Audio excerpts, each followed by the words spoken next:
totally. That's not how it's supposed to be. Cyber girl, come home to me. Cyber girl, come home to me. Cyber girl, come home. Now you're mine. Oh, cyber girl, so hard to find. Cyber girl, you hack my mind. Oh, cyber girl, you're out of time. 'Cause I'm coming back online. Yeah, you're mine. Oh, cyber girl, so hard to find. Cyber girl, you hack my mind. Oh, cyber girl, you're out of time. 'Cause I'm coming back online.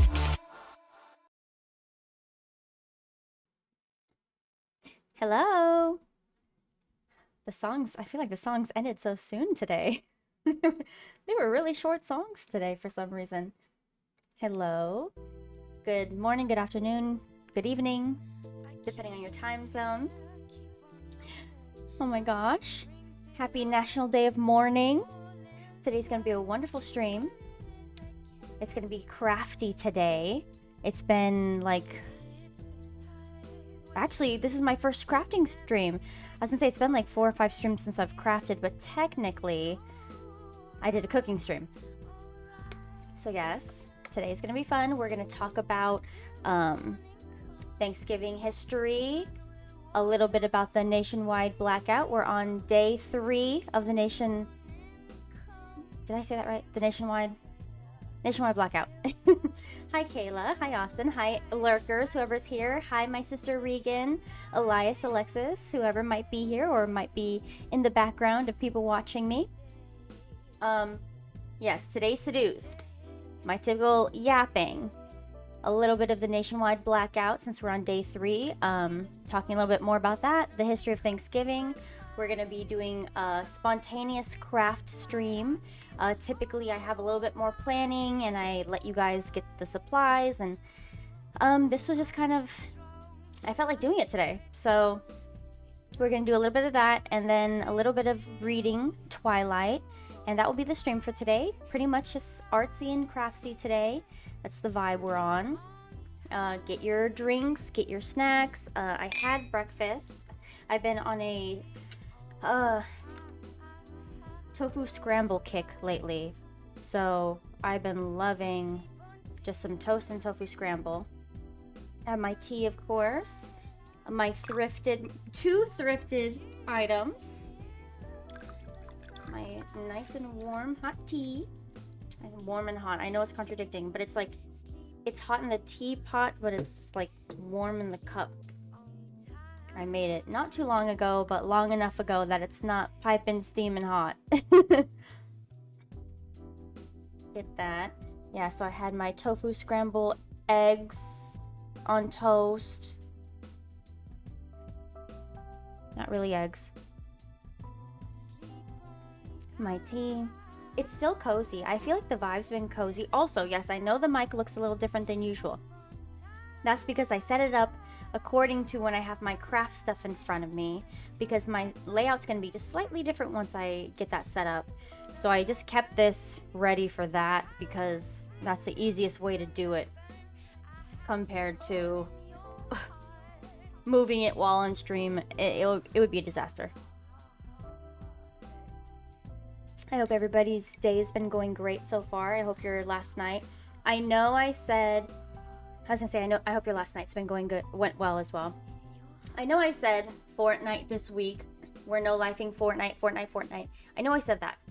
But I got off a stream yesterday and I kind of had a little moment where I was like, Fortnite, although I like it and I enjoy it in bits and pieces, it just doesn't quite align to my interests or what I want for the stream.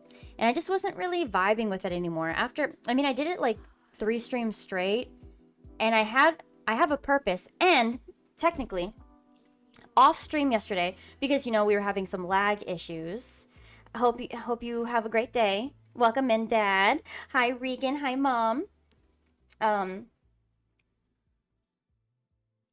know that I have a goal for the Fortnite Battle Pass, but off stream yesterday, because we were lagging too much on stream, and I was like, I can't play this on stream. Off stream, I won my first game, and then the following 3 or 4 games after that, I got like top 2 situations, but I kept losing and dying. Anyway, the point of that topic is I got the Marge Goo slime skin. So technically all I have to do is get Ned Flanders, and then I've gotten the skins I want according to the battle pass. And I just figured I can do it off stream and not do it on stream because it's just not something I desire to do. On Saturday there is the live Fortnite event, and with a little bit more research, it's just kind of an event that's closing out The Simpsons and easing in the next chapter. Obviously, anybody that watches, that cares enough about that, will be in it, will be in the event playing, or they're going to be watching Fortnite streamers. I don't know who the Fortnite streamers are anymore. Nick A30 is the, I mean, do we watch him still? I don't Ninja. Oh, I mean, I don't know who we watch. Does Myth still play Fortnite? I don't know. I'm out of the loop with these people, but you're either going to be in it or you're going to be watching a bigger streamer do it. There's no reason for me to stream Fortnite anymore. If there's a season in the future that I enjoy, maybe I'll dabble in it, but honestly, I just want to keep the stream kind of with story-based games because that's what I like. I like story-based games, the platforms. You'll get the more variety when it comes to when I incorporate like World of Warcraft and stuff, but Fortnite's just not my vibe. So I enjoy it here or there, but not enough. We're enjoying our tea. We're just kind of relaxing, getting comfortable, getting used to being back on stream. I take these moments of the beginning of stream to yap so I can ease back into being on camera. Because you think that you get used to it, but as the day ends and the day starts, you're like, oh, gotta get on camera again, gotta get on camera again. It's been chill. A lot of neighbors have been a little bit louder today, so the dogs are kind of on edge. What's new? But other than that, no. There was no construction noise from the building that's being torn down, so I'm assuming they have today off. Hey, enjoy the day off. Do whatever your heart desires. I guess I flipped my mug around too many times. I got the lipstick stain. Do whatever you desire. I think what a wonderful time that everybody gets. Well, not everybody. I know that there are people that are still, retail workers specifically, that are still working today and stuff. But for the most part,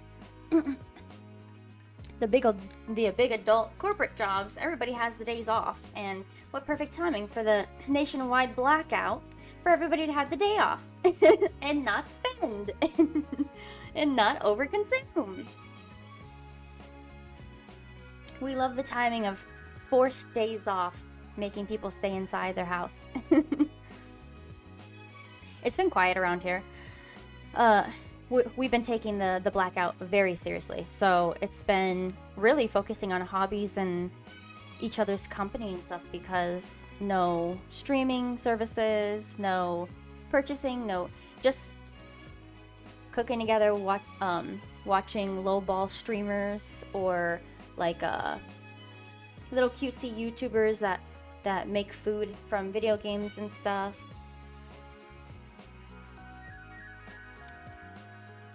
Nothing crazy. It's been quiet. It's been comfortable and quiet.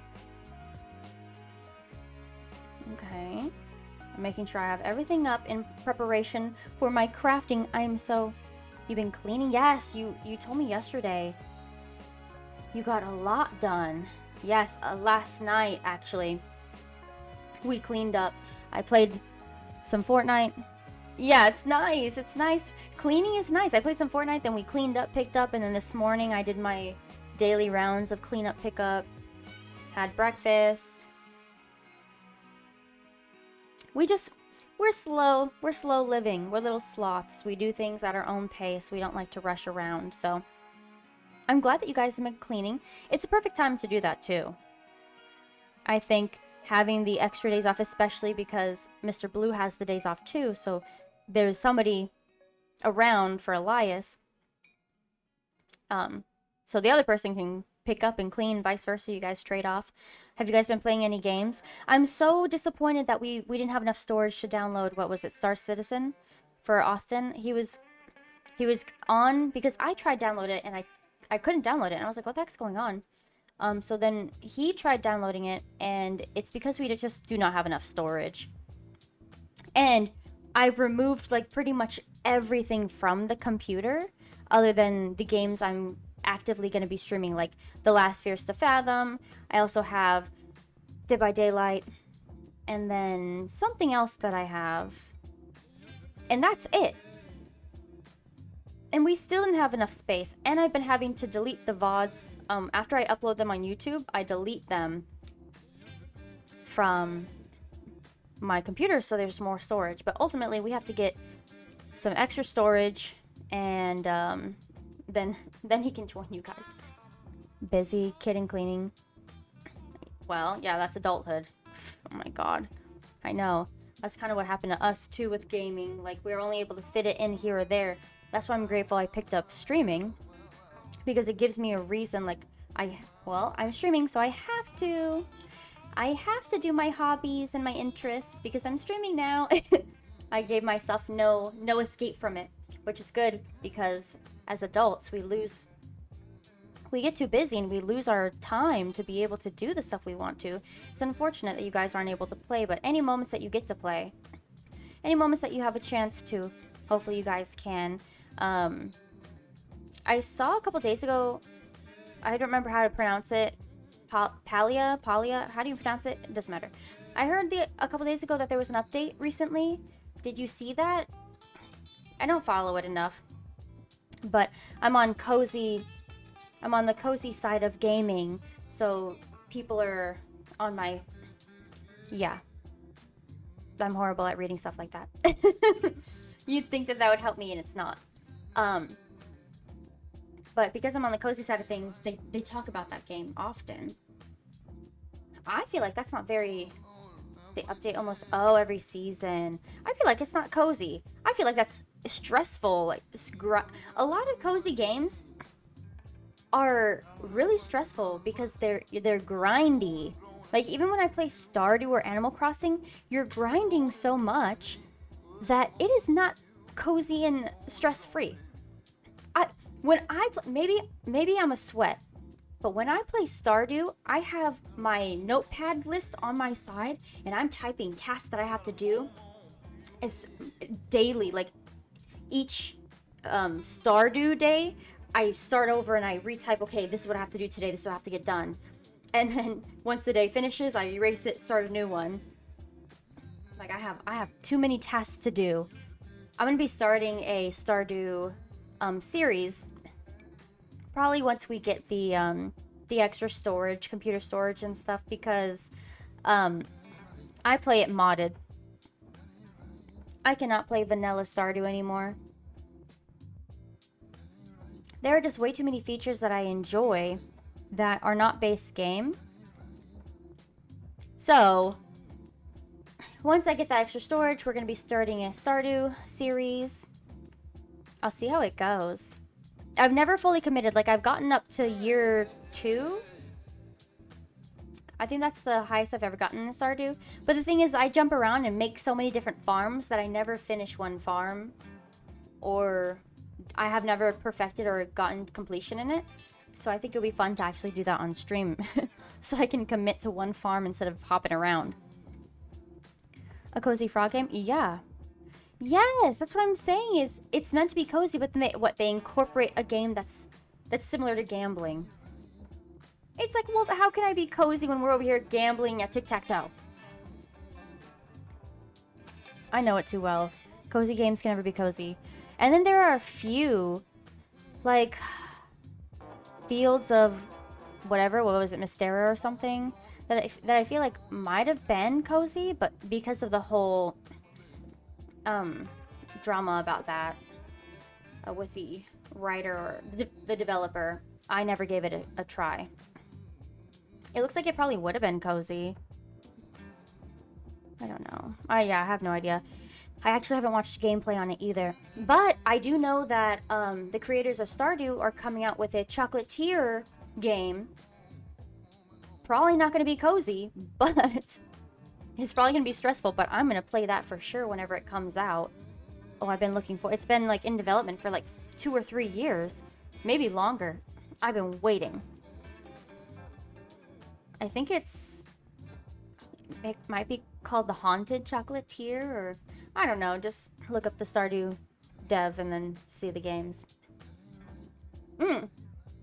Also, I found a website that has a bunch of Flash games. Well, I think you actually have to download them. I don't think that they're really Flash games, but... I found a website that has a bunch of little mini, like, raggedy little games. Like, really indie games. I guess it's a known website, but I didn't know about it. So, I'm going to start playing some of those, too. I think they're just short little games, like 15, 20-minute type games, if even that. But they release, like, every day a bunch of free, like, they're low-quality indie games.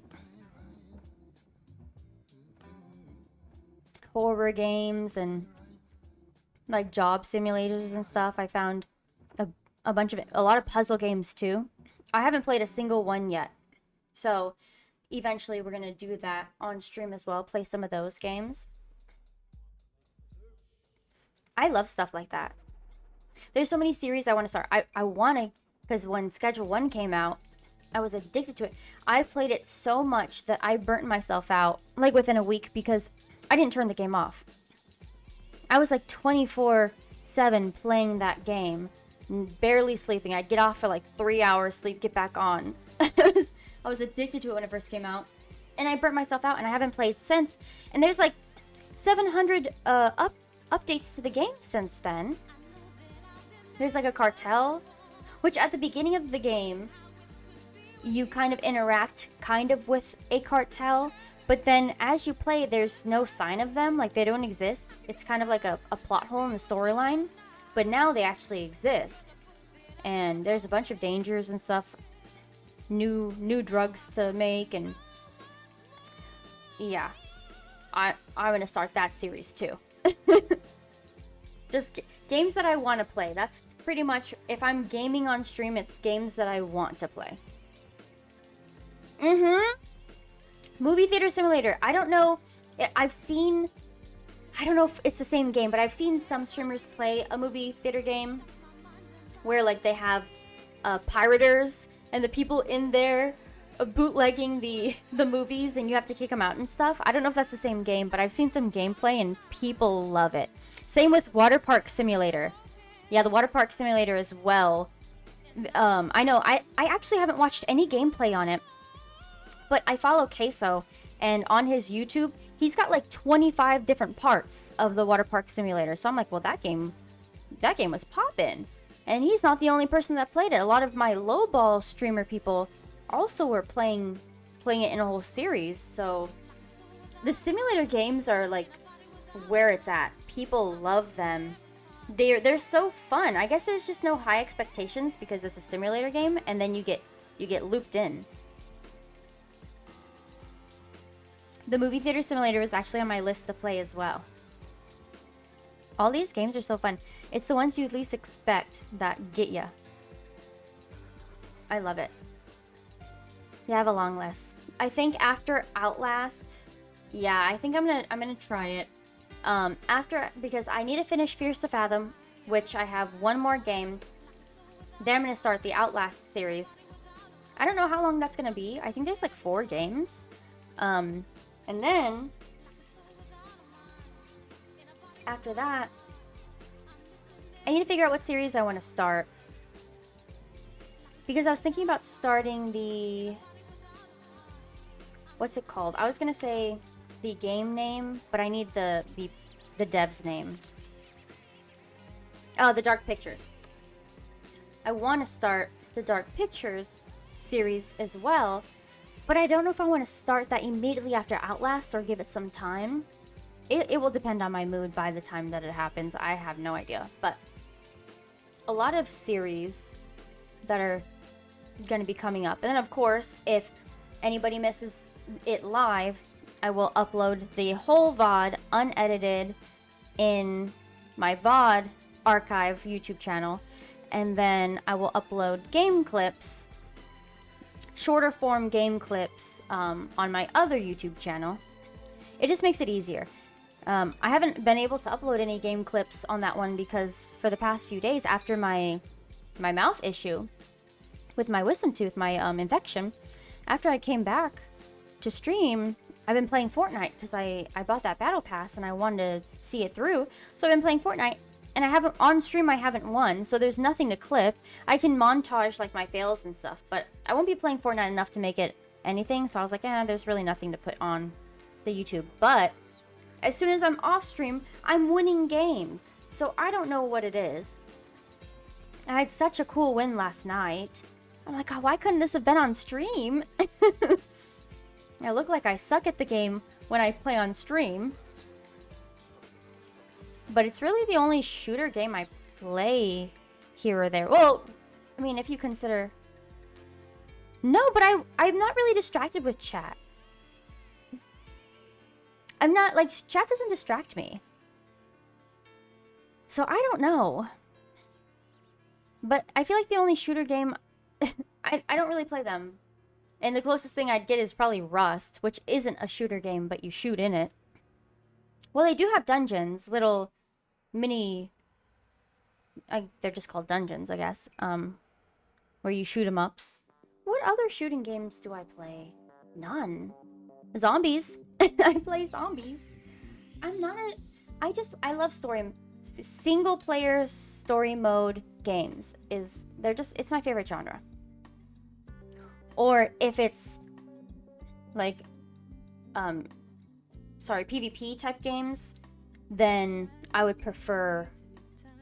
like World of Warcraft and stuff instead of a Fortnite. PUBG was literally the only game I actually loved when it came to just straight up shooting. I never played Warzone or Tarkov or whatever the other ones are. I could never get into them. It's just not my cup of tea. It's not my fault. Okay. I'm excited for today's stream. Oh, I've been so excited. It came to me last night. I was like, I was gonna play Fortnite again today. And I just thought about it. I was like, it's not my vibe. I don't really want to play Fortnite on stream anymore. And so I was thinking, what should I do? Because my event list that I've had, I put it on halt because I want to like continue it after I get my surgery on next Wednesday. And so I've been telling everybody I'm putting it on hold, so I was like, I can't just out of the blue decide to do one of my events and nobody was prepared for it. So then I was thinking, well, maybe I'll just do a spontaneous craft stream. I have these beeswax candles, and I have little tea light candles, and I'm just gonna paint the beeswax candles with the tea light candles. And technically, it can be any. I have actually, do I have one right here? No, they're in my craft basket. I have the long form, the tall candles, but you can use thick candles, teeny tiny candles. I even have like these for my rituals and spells. These are little guys. You could use this. You could even use a tea candle to paint a tea candle. People usually have candles lying around, so I was like, and if you don't have candles to paint the candles, use paint. If I had paint, I probably would, but I just don't currently have any because I'm trying to find a good cruelty-free, non-toxic brand from like a local shop. So once I find one of those, I'll be doing more painting streams too. But this is just a spontaneous little craft stream. We will be doing our planned craft along with the bird feeder, homemade bird feeder. We will be doing that soon. I might make it before my surgery on Wednesday, or it might be after. I don't know. I've never dealt with getting a wisdom tooth removed, so I don't know how long the recovery is going to be. How swollen I got with just the infection. Oh man, I can't imagine how swollen I'm going to be after getting a tooth yanked out. And I'm doing it, and I'm not doing it under or anything. I'm just going to have them give me the numbing and then pull it out with me awake. Oh god, we'll see how it goes. I'm scared. And the plan is to get that pulled and then set another appointment for January, because that's when my insurance officially kicks in January, and then have them fill. I need some fillings on this side. And then I think we're good to go to get my braces on. So I'm looking forward to that. It's been a long time coming, a lot of avoided teeth work because I'm scared of the dentist. And I've been doing a lot of research because technically I don't want metal in my mouth for holistic reasons. I don't want any metal. That's why I don't have any. I was going to get more lip piercings, but I didn't because I don't want the metal seeping into my mouth. So I avoid, but they have the ceramics, which, and I was looking at Invisalign, but the Invisalign causes gum, whatever it's called. Recession, is that the word? Retention, whatever the word is. They push your gums back. So I'm not doing Invisalign. I'm just going to do ceramic braces, no metal. And I think I'll just have them for a short period of time, nothing crazy. And then once my braces are off, I'm going to get fangs with dental bonding. I'm going to have real life fangs. It's going to be a fun tooth journey. And technically I'll be streaming all the while of doing this, so you guys are going to see the evolution. And then I'll actually be able to prove I'm a vampire.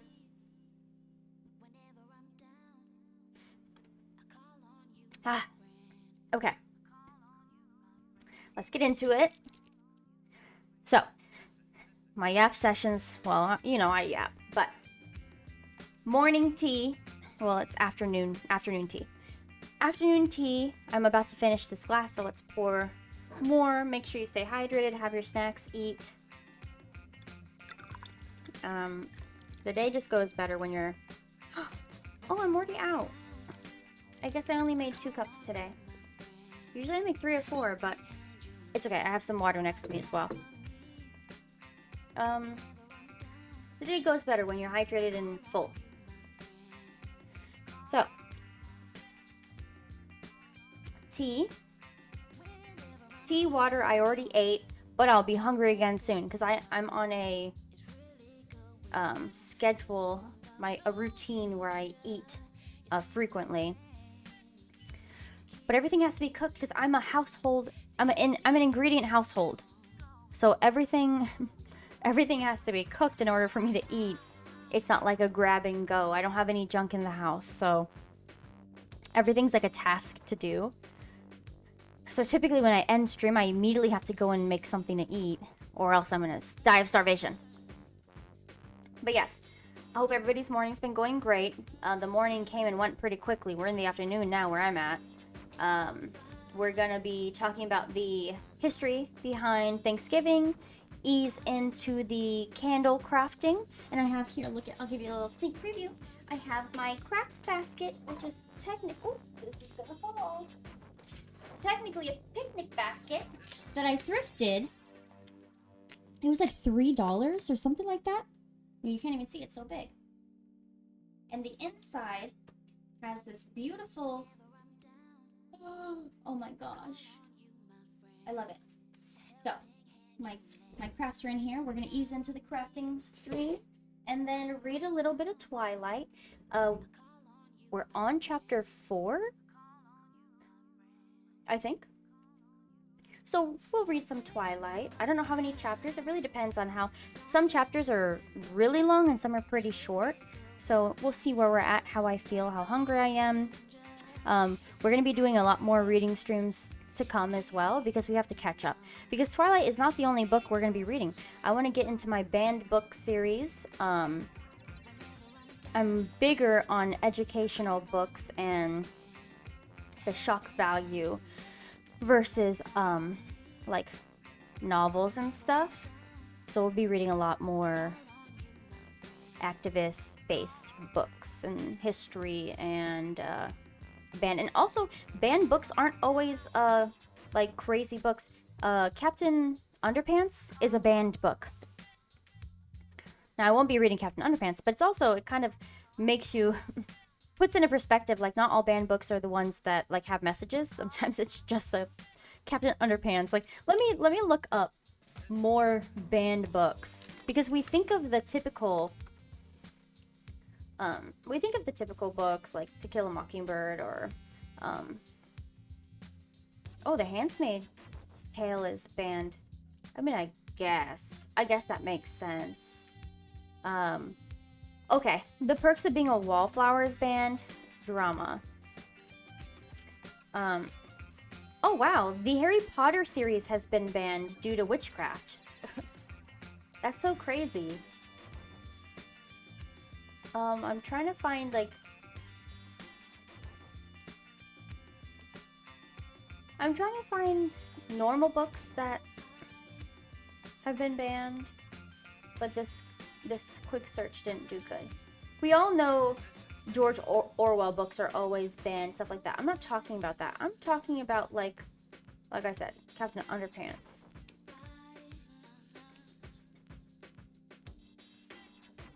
Let's see. There's a banned book bingo. I should play that.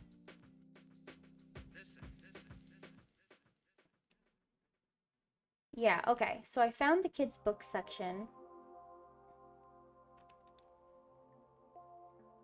Charlie and the Chocolate Factory is a banned book. Captain Underpants, banned. I knew that. Harry Potter. How to Eat Fried Worms is a banned book. That was one of my favorite movies as a kid.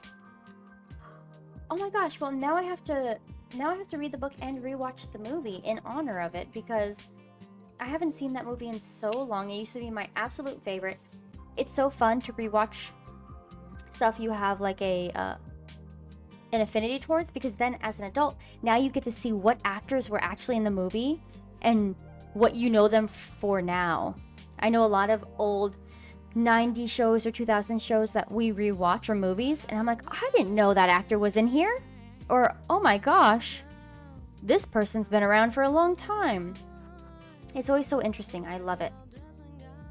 Yes, so more Twilight. We're going to be reading a lot more so we can knock the book out. I don't think it's going to open the door immediately to the Twilight franchise. I'm not going to go from Twilight straight to New Moon and, you know, Eclipse. I'm not going to go straight in order. Eventually we will read New Moon, but I need some more in-betweens. Also, reading out loud is much harder than reading in my head. If I was reading in my head and spent more time with the book, I'd be long done with it by now. But when you read out loud, oh, and I have to be cautious of the words too. It's a longer process. But happy Thursday.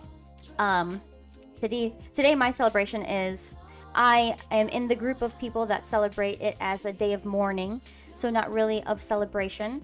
Almost like, I guess the best way for it to be relatable to people would be how you would go for Pearl Harbor and you go and mourn the people on that big stone that has all the names on it. How you would mourn those, 9/11, stuff like that. You would mourning. So we're gonna get into the history, the accurate, authentic history of Thanksgiving, not the blurry vision that schools teach you. I honestly in school was briefly even taught about Thanksgiving in general. Briefly. Like, it wasn't even a big topic. I wonder if back when I was in school, or the school I went to, if they were having issues with teaching it behind the scenes. Like, maybe it was kind of controversial, so we didn't touch on it. Also, history wasn't really big in the schools I went to. The most I learned about history was geography and the locations in which things were happening, but not quite the real, not like history, fake or real. It was more math and like literature, like reading, English. So strange, I don't know. I wonder what the school systems are teaching now. In what grade they start teaching that stuff. How interesting. But anyway, slogan of the day: stolen land, stolen lives, and comforting lies. Manipulation. They love that for themselves. I'm sure everybody knows the history of Thanksgiving. Dates, names, locations, tribes. We all kind of know it. But I'm an activist streamer. I'm an activist. I'm not an activist streamer. I'm an activist that streams, and what would I be? I wouldn't be true to myself if I just came on here and started crafting and I didn't talk. That's not who I am. For anybody that doesn't know who I am, that's not who I am. I talk, and I spread information, and I am a part of movements and protests and nice protesting and hectic rioting. I'm one of those people. Sorry about it. Sorry, not sorry. You're in the wrong place if you don't care or if you're uncomfortable by it. That's why I give a warning at the beginning of my stream. I made a little viewer discretion advised screen because sometimes these topics kind of are random and I just start rambling on about it, or sometimes they're planned events. If there are any live protests in my area and stuff, I will, if my IRL works, I will be there on IRL. Of course, before streaming, things like this happened and I wasn't available to stream it, but now I am. So it's fun. It's fun. I never want to be a streamer that turns a blind eye to information and history and trying to keep my sponsors and not getting canceled. I don't care. Sorry. So, to start off, this is not going to be too long. I talk, but this is pretty much just stating facts, giving a little history recap, and then moving forward. We here don't celebrate Thanksgiving. We haven't in probably 8 or 9 years now. It's a known thing about me. I actually completely boycott seeing anybody, talking to anybody on this day. Everybody close to me knows, don't talk to me, don't try to invite me anywhere, don't try to come over. It's a completely stay inside and keep to myself type of day. Because I'm not somebody that uses the excuse of, well, we only see, it's the only day family gathers, or, oh, we're just having a meal. Nope. No big gatherings, no meals, no. I mean, we're eating, but we're not gonna make a feast. We're not gonna make a meal. We're gonna eat what we usually eat. Nothing new, fancy, or creative. So, we know the dates. You have 1621, you have 1863, you have 1941, and you have 1970. If you aren't aware of these dates, you're about to be. And I wrote down my talking points because if I didn't, I'm going to miss a lot of information. You think my brain's going to be able to... No, I had to write down my talking points. So I just have little bullet points on my notepad for me to be like, oh, yes, okay. Right, blah, blah, blah, blah, blah. Okay. 1621. Colonists, pilgrims, sailed into what's now Massachusetts, as we all know, Plymouth. They weren't prepared for winter at the time that they merged over and settled. They weren't prepared, but the indigenous tribe, the indigenous people that were already there, showed them how to plant corn, crops, welcomed them with open arms, fed them, sheltered them, etc. The indigenous tribes, kind of like when we speak about paganism and how Christmas is derived from paganism and Easter and all these holidays are derived from paganism, Thanksgiving was actually, the harvest was actually celebrated by indigenous people and their tribes. I don't know if it was just because of it just coincidentally, because the harvest had corn, and of course it's the seasonal vegetables, roots, fruits, etc. So that's why those are the foods we typically eat when doing a Thanksgiving feast, is the potatoes and corn and green beans and all the stuff that were harvested back in that time. So the indigenous tribe, which there was plenty, but this one specifically was Wampanoag. Wampanoag. Let me correct my pronunciation because I know that I might not be saying it correctly and I don't want to say it wrong. I don't want to whitewash the name. Let me hear it.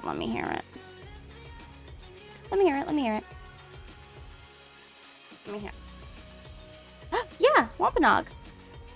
I said it right. Wampanoags. I said it right. Okay, so many indigenous tribes that were already here, by the way, but specifically for 1621, this is important. For 1621, the colonists and the pilgrims that settled in Massachusetts. They came across the Wampanoags, which was the indigenous tribe that was already there, in which the tribe helped them with knowledge of, here's my trade, planting, cropping, harvesting, here you go. Be comfortable for winter. You're not going to be alone.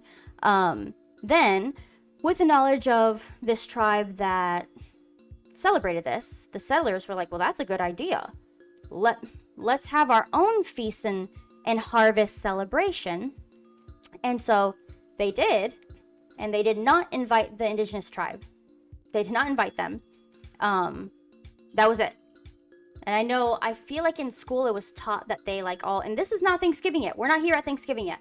I think that they taught that they like, if this was taught, that they joined them, that the settlers had their own feast, not Thanksgiving, their own feast, and invited the indigenous tribe that helped them to it. That's not what happened at all. They just kind of were like, we're gonna have our own, you guys have your own, whatever, thievery. Stolen traditions, of course. That's a repeat in history. Same with the Christians with paganism, stealing fun traditions. What's notable about this time is that the settlers, the colonists, the colonizers, came in and were spreading.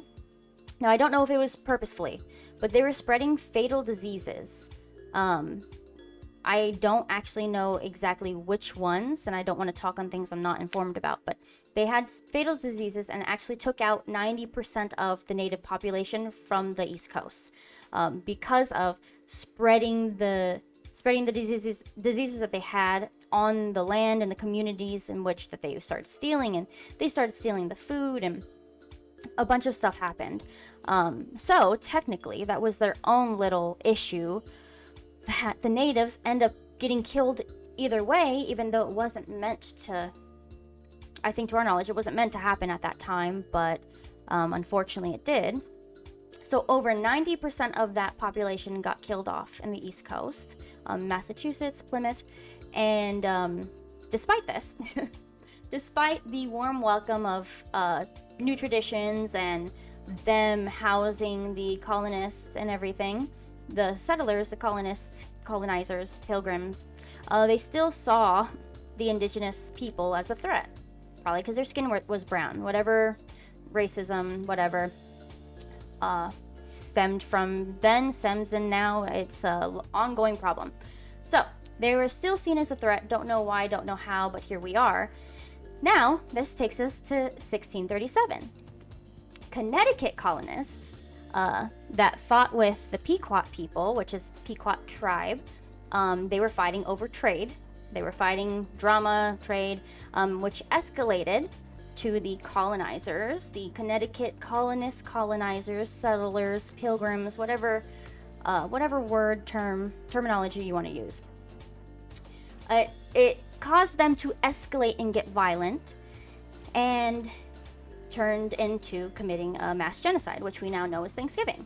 So while the indigenous men, women, children, animals, they were all sleeping, the Connecticut colonists decided to barricade any exits, have all their people ready for war, I guess to have war against people that were sleeping, and burnt all of those people alive, burnt all their area, the food, their homes, their people. They were burning alive kids, women, children, kids, women, men, etc.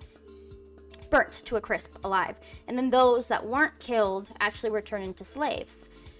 And around, I don't know the exact number, I don't know if anybody knows the exact number, between 400 to 700 people died in less than an hour during all that situation.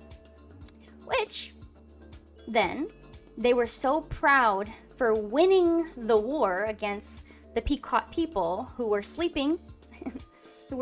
I guess it's derived because there was a claim that a Pequot tribe member had killed or attacked one of the colonists.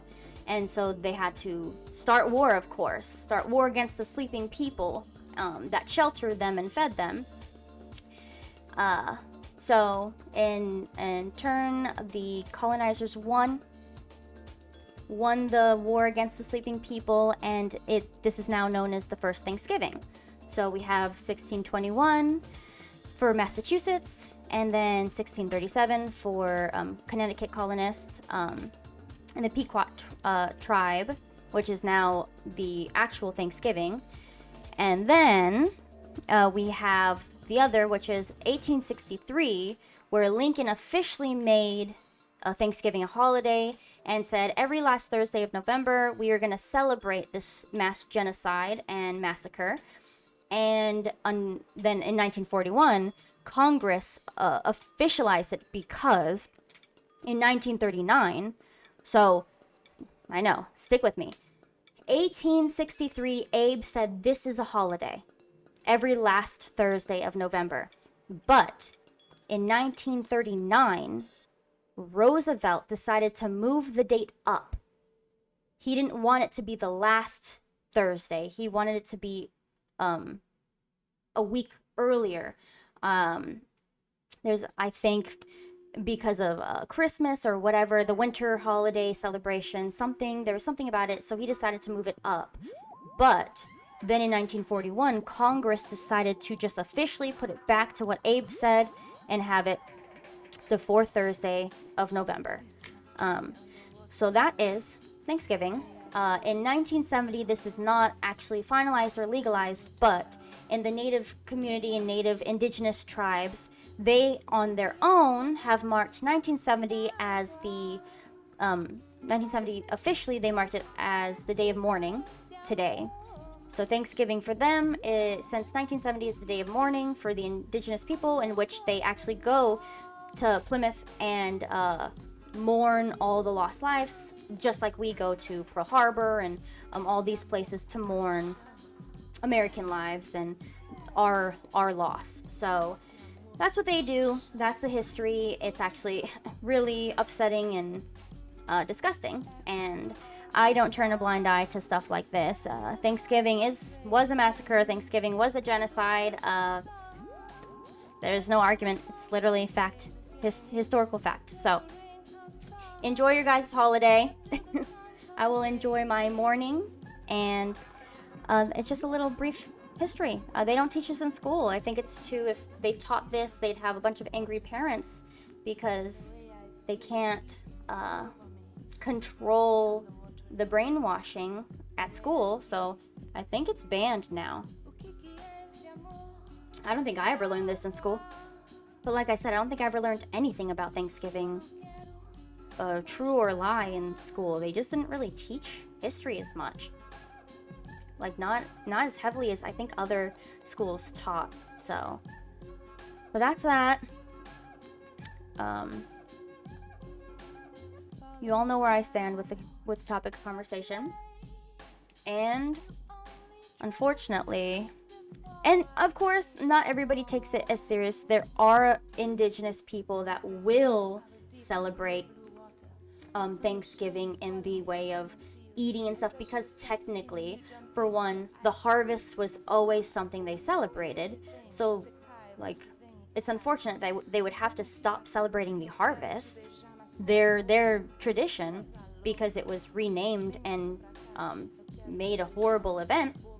So some indigenous people will kind of reclaim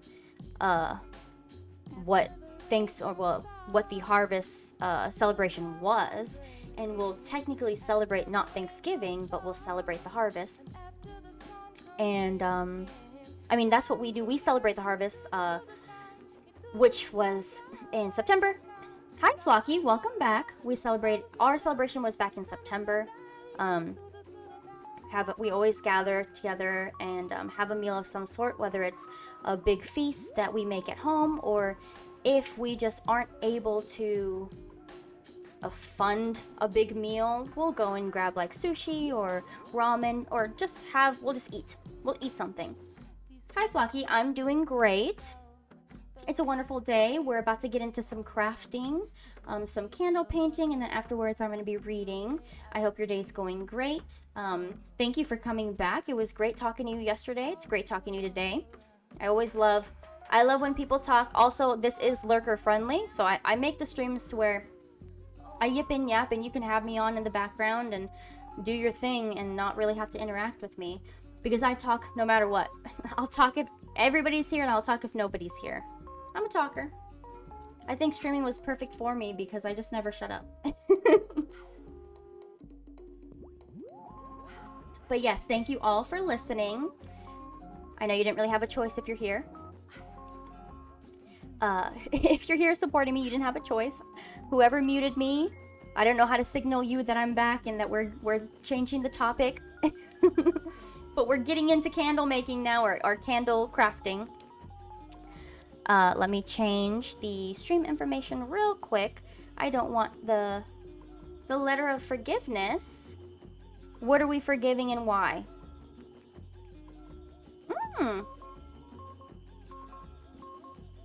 Okay, let me write it down. I would love to do some research on it and look into it, so I will...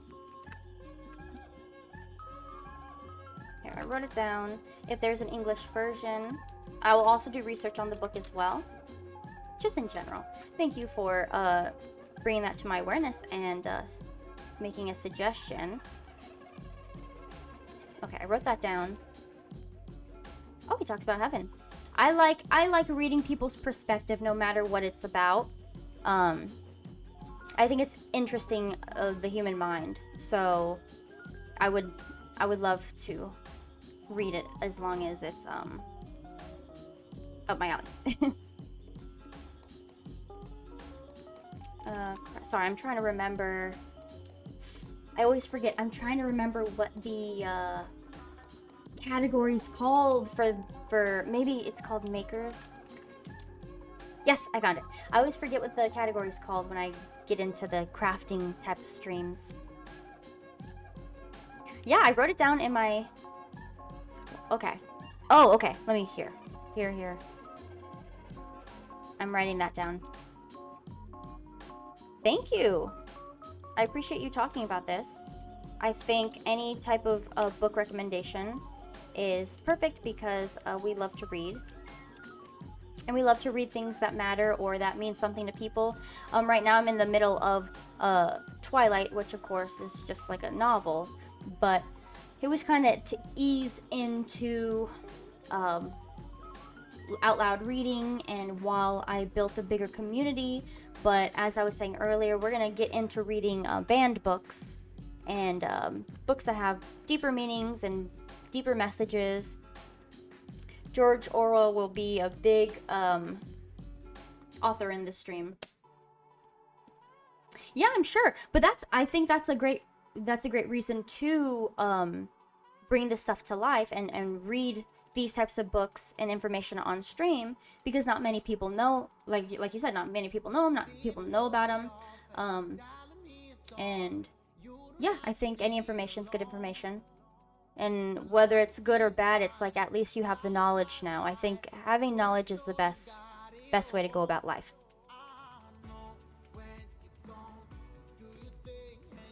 I have that written down, so after stream I'm gonna look into it, and if it's something I'm interested in doing on stream, I will look at my local thrift stores. After the blackout's over. We only have 4 more days technically, so once that's over, I'll look into local thrift stores to see if they might have it, or local used bookstores, because I avoid mass ordering from big corporations like year-round. Even outside of this 7-day blackout, I am actually pretty strict with not purchasing from big corporations. I make our life very difficult and inconvenient. To a normal person, they would hate living with me or being in my shoes, but we care about stuff, so it's a breeze for us. We get used to it easy. I would love to see the book in Arabic as well. Of course, I can't read it in Arabic, but I think it would be beautiful to actually have the original copy, but then also have the English dupe. Mohammed Darish, yeah. I have to do a lot of research on this stuff. This is names and conversation I'm not really familiar with. But you brought it to my attention, so now I'm gonna get familiar with it. I'm looking forward to it. I'll actually... Sorry, I'm taking little bullet notes.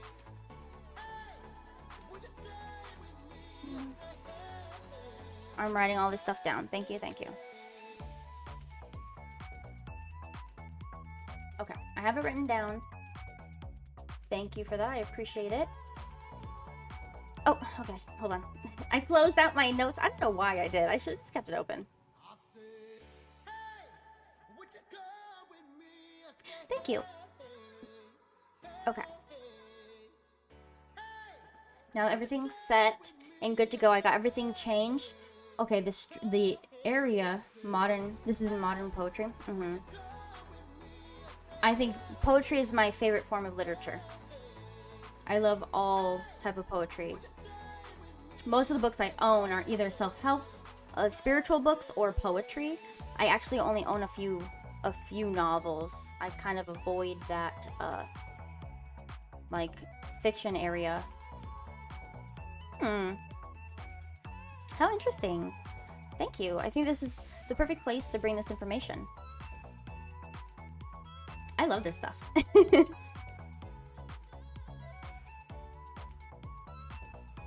I have no clue. Like I said, I'm not educated in this realm of topics, so I don't know the people or things that you're referring to. But like I said, I notepadded it, bullet pointed it, and after stream I'm going to be doing my research. That's typically what I do is off stream after I edit or do whatever I need to do. I'll do some research on things that may be talking points, or maybe for future talking points or future information. I do a lot of research and make sure things are good to go. So this will be my next research topic.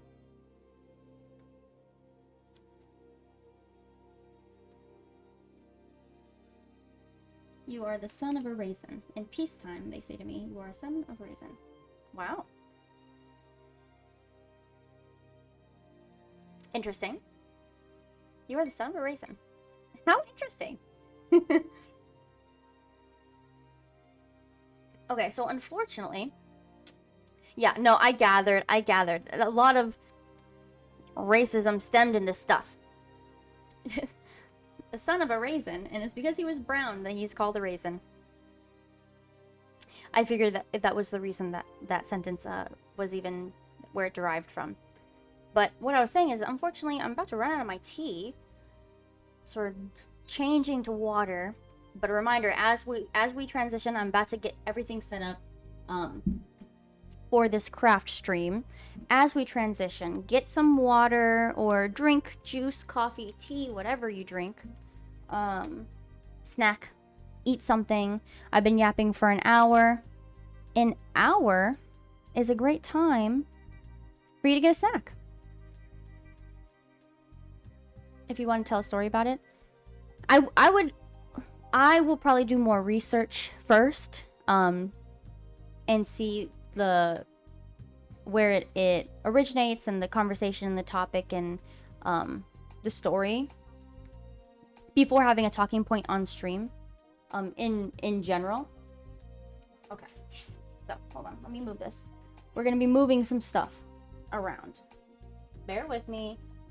This is a low budget stream. So we do our best. But I have a whole thing. Oh no. You don't have to go this is not a matter of if I'm uncomfortable because of the skin color.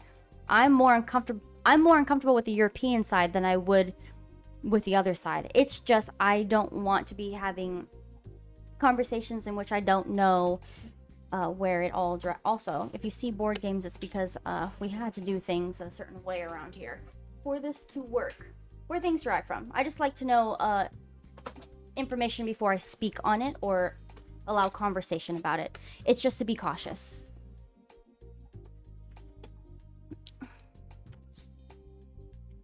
Okay, so I have my little table.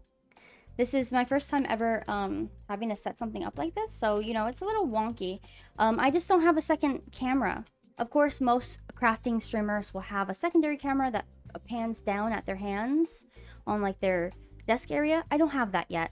We're starters, we're beginners. Eventually I will. right now, we're making do with this. So, oh, I guess I could still, I was gonna say it. Let me change the music. I have to have this on so I can hear because I don't have it out loud. Okay, let me change this. Only because I wanted to listen to other music now. So this part, because I'm going to be playing normal music, not lounge or background music, this part will be likely muted in the VOD. That's why I always post the unmuted, unedited VOD on my VOD YouTube archive channel. I would say if you at any point are looking back at a VOD or trying to watch a VOD, don't do it through Twitch, do it through YouTube. Also, there's a lot of Twitch VODs that I end up removing on Twitch, but will never be removed on YouTube. So, just a reminder, they ruled Spain for 200 years. Okay. I'm gonna start with this. Just have a little bit of real music, quiet. Let me get this. Our craft basket. So, what we're doing, and like I said, if you want to join along, I know this was spontaneous and not really planned. I'm sorry. If you want to join along, all you need is some candles, any kind. You can have candles like these, thick ones. You can have out of the jar if you want. I have beeswax candles. I only use either beeswax or soy, preferably beeswax. We're all natural in this house. We are sustainable, we are eco-friendly, all natural. Anything that you can compost, we typically use it. So beeswax. You can use anything though, whatever you have. These are still connected, so I'll have to remove that. And then you have to get your pea candles. I have a whole slew of them. I have purple, green, blue, here, yellow, and red. And so we're gonna light one of each color. And then once it gets once the wax melts, we're gonna paint on the candles.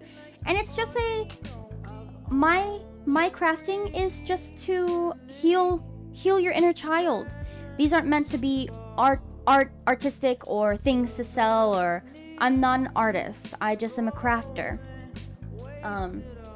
And this is just a cute little easy thing. Most people have even just one color. Like I used to just have a whole thing of orange tea lights because for fall, like years ago. And so whatever color you have, it doesn't matter. You don't have to have all these colors. And if you don't have these, use paint if you have paint. It doesn't matter. It's whatever you want to do. That's what's fun about crafting, is you can make it your own. Okay, so I'm gonna cut with the scissors, I'm just gonna cut this.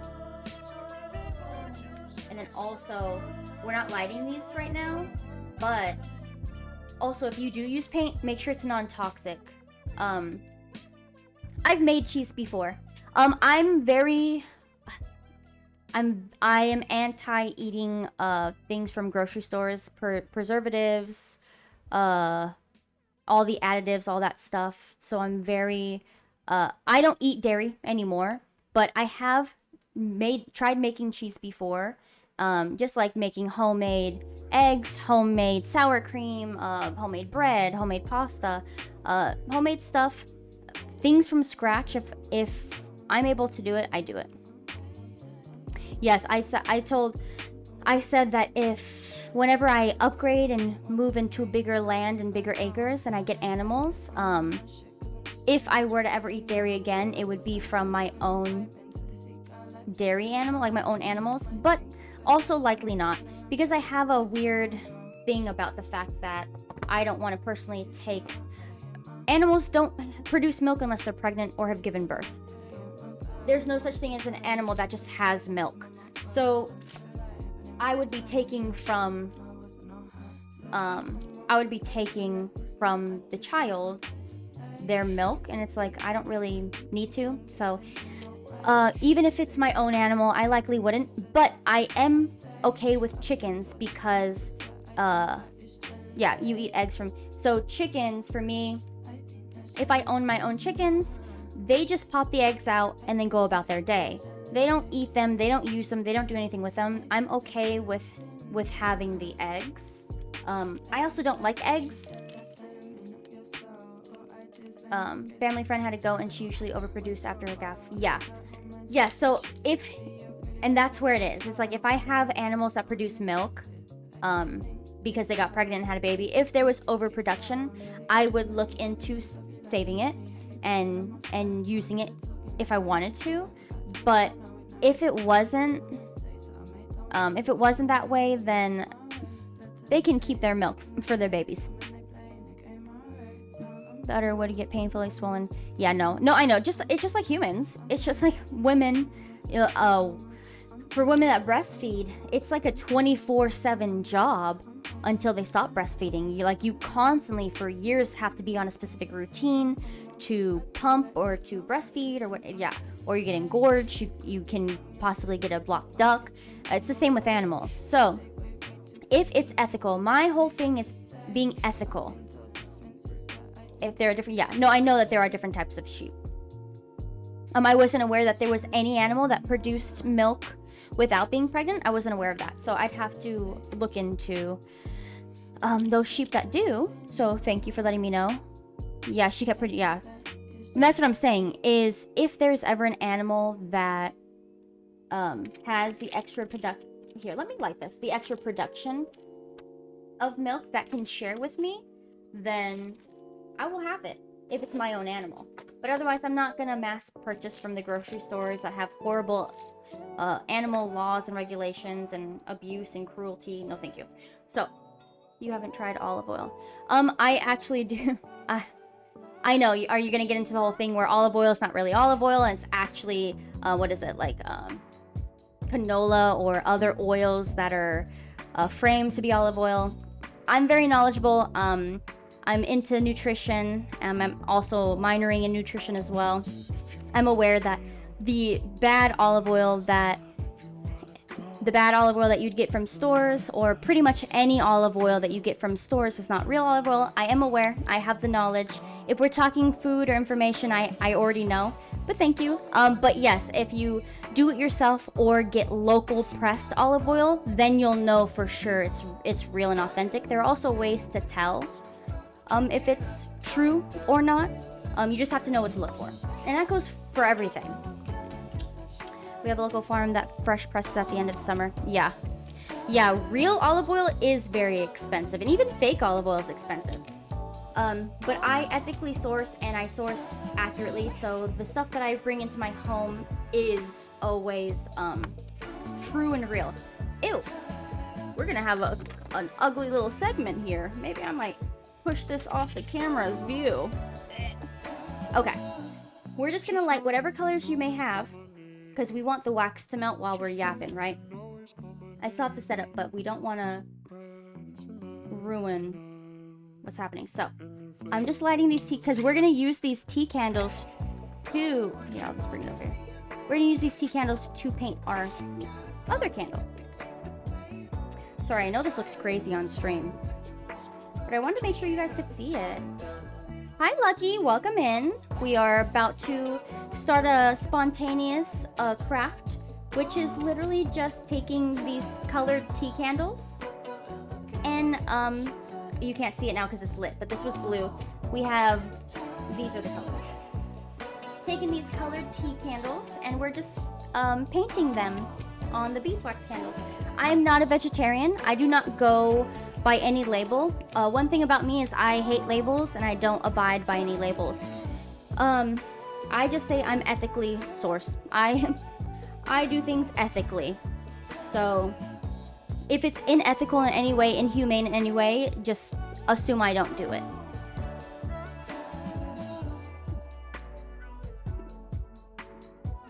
But I do have a gray area. And my gray area is I do eat fish. Yeah, you and I don't agree with that, Flocky, but that's why you are you and I am me. We can agree to disagree in that. I think that that's definitely a superiority, like a superior complex and egotistical mindset of something is put here for me, and not just with eating, with anything. This was put here for me. I think it's very yeah. I won't touch on the topic too much, but I don't live with that mindset, and I don't really agree with it. But we can agree to disagree and be coexisting together. As I said, you're you, I'm me, and we live a different life and have a different path, and that's that. You must live. Is that where you? Is that a location which you live? Well, I don't want to reveal where you live, so don't answer that. Okay, I think I got everything. Yeah. Okay. Perfect. So we have. You live like this. I feel as though if you need to eat certain things out of necessity, because for example, in Palestine, the starving men, women, children, animals, etc., due to Israel's genocide towards them, they had to fish in order to eat anything, otherwise they were literally starving to death. I agree with that. I am not anti if you need to do it for necessity and there aren't like grocery stores packed of trillions and gazillions options of dead animals. Do that. Hunt and eat what you hunt. That is perfectly okay. Yeah, I think that you and we're from two different generations that don't see eye to eye. I am aware of the information and knowledge, but I think mass genocide doesn't get excused because of who occupied or owned or whatever, colonized. My family, your family only hunts in red moons. Ah. Is it pretty this time? Yeah, is it pretty this time of the year? We have very specific thoughts around here. I have a gray area, which, as I said, I eat fish. And it's a gray area because technically I shouldn't, and it actually goes against my beliefs, but I eat fish. Otherwise, I don't support for fun hunting, but if you need to, for example, how Palestinians had to hunt the fish in order to eat because they were literally a mass genocide of starvation, that's okay. Like, I'm not gonna, if where you live and how you live your day-to-day is hunting and eating the animals because, you know, things aren't at your disposal, that's understandable. I think just the statement of animals exist for me to eat, I think it's just a very egotistical and big-headed statement, because I don't think anything was put on for anybody. I think we all literally coexist, and the damage that we've done to the ecosystem and our animal wildlife is insane. This is so loud. Are we good with the music level? Because it feels like it's blaring in my ear. I think we all coexist, and actually we've done so much damage to the wildlife and their homes and stuff. It's like going camping and then attacking an animal, or going camping and then killing the spider that crawled on your feet, or the lizard that crawled on your feet because it touched you. But you went camping in its home. You know, like it's... I put that into everything. That type of mindset and perspective, I put it everywhere in everything. I'm turning this down. Sorry, it's like blaring in my ear. I'm so sorry. Okay, these are already melting. You have a grandfather from Palestine. The Israels expelled him from his hometown. Yeah, I'm not shocked by that. You can't see these anymore. I'm so sorry. But purple, which you can't see. Purple, red, yellow, blue, green. I didn't think that the color wouldn't show, but it's fine. Get your... These are already... The wax is already melting, so we're good to go. And I have a few of these. So get your painters. If you have a makeup brush, use a makeup brush. If you have a Q-tip, a toothpick, a paintbrush, a colored pencil that you dip in here. You can use anything. And we're literally, no rhyme or reason, there's nothing crazy. It's just literally we're gonna do a little dabble into a color. And we're gonna start painting on here. This is not difficult. It's not something crazy.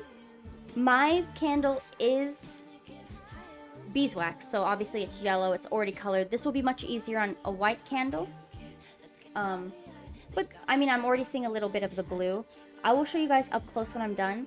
If you're joining me with this, do any design. It doesn't matter at all. I don't have a design in mind. I'm kind of just going with the flow at the moment. I'll probably do some flowers, some dots, some stripes, some whatever. I don't know. But it's just meant to be a fun little heal your inner child, or if you're a child, a very simple little arts and crafts. Fun. It's for fun. Okay, let me get back to chat. Heifer's grandfather, they were coming to as ordinary people. Yep. Created gangs, killed Christians, Muslims, recreated the Holocaust, Palestine. Yeah. Oh, I mean, you don't have to stop. You can, this is open, there are no conversation that's off limits. I always put a disclaimer in the beginning, because this stream talks about these types of conversations and topics. We do not avoid, this is not good for me. Oh, I've been desensitized. I've been desensitized. I don't think half of what's happening in the world is good for me, but I still go out of my way to research and view and educate myself, because I'm somebody that believes that turning a blind eye is just as evil as the people that are murdering and doing all the actual horrific crimes. I think turning a blind eye is just as horrible. It's like negligence to me. Out of sight, out of mind. It doesn't affect me. It's such an ugly and toxic mindset. So, I mean, definitely, if you want to keep talking about it, please do. I'm not offended, and if anybody is offended, they can easily, gladly leave. I think this information is great. Refugees relocated from Iraq in early... Yep. Yeah. I mean, all the information... And imagine all the stories that aren't told, and the things that has been... like swept under the rug. What's good, Flocky, is that you are around to be able to share these stories and spread awareness in your own way about your own family line and people you know, along with anybody else. Yeah, they live. Which isn't. I mean, that's not surprising. It's same with here, over here. All types of different races and religions live together. Now, do they live together harmoniously? No, because there's a lot of racism here, but they do live together.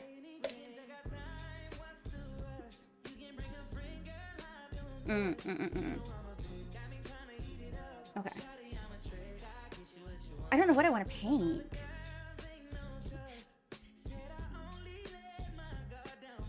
I just know we are not supporters of Zionism. I think I want to... Obviously, I'm going for purple. You already know I'm going for purple. I'm going to move the purple over here because this is becoming a fire hazard with me reaching over. Also, my favorite game, one of my favorite games, is Doki Doki Literature Club, and I'm wearing the shirt, the sweater. I got this from like Spencer's Gifts like 7 years ago. I've had this for such a long time. And I don't often wear it because it's always too hot, but I keep my house freezing, so I'm like, oh, I'll wear it. But also, I'm warm. Even before the candles were lit, I was running hot. I was like, man, I should have changed my AC.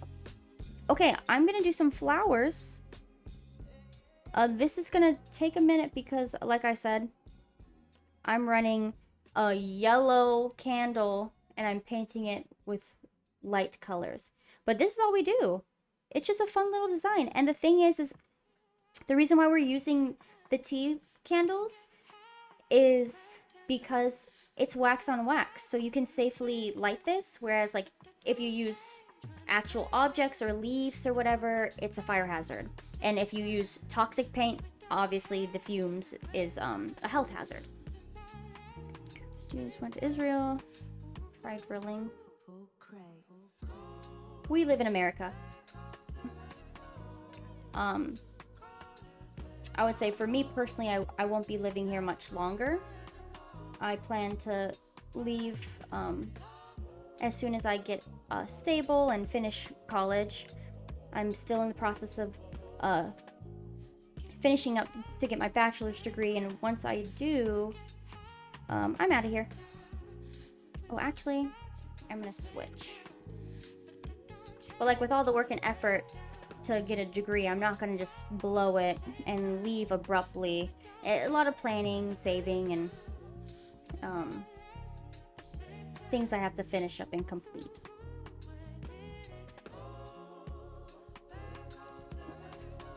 Okay, we're just doing little cute flowers on this one. And I'll show the progression as I progress, because you literally can't see anything. But it's coming out pretty cute. There are not, yeah. My thing is with Palestine, that's not the only place that's needs our help right now. There are so many places that are in dire need of help, and kind of I feel like Gaza was really showcased and loud, which is fully deserving. But there are other people in other countries that are in worse or just as bad shape that people aren't talking about. And that's another reason why I feel like when you have a platform, you should use it for good and spreading information, because people pick and choose. People tend to pick and choose. I'm not somebody that really picks and choose. I'm an activist for everything. I have strong beliefs regarding everything. I spread awareness and help as much as I physically can in regard to anything. Okay, so we're learning now. We need to wipe off the paint. Not the paint, I'm sorry, wipe off the wax, because it gets too thick to whatever, to paint. Okay. Though she is 70 more in China to celebrate Thanksgiving by making food ourselves. Starting but worth it. Sudan, yeah. Yeah, Congo, Sudan. There's places in Hawaii. There's places in the Philippines. Awesome, Lucky. I hope you have a great day. We don't celebrate Thanksgiving over here, but if you're celebrating, I hope you enjoy your meal. I'm so happy you guys didn't do any extra spending and cooked it yourself. I know a lot of people will like order in or go out to eat for holidays. So I'm so glad you guys did it efficiently at home. Cooking yourselves is tiring. For the harvest, a couple harvests ago, I made like a 7-course feast for just a few friends, and it was exhausting.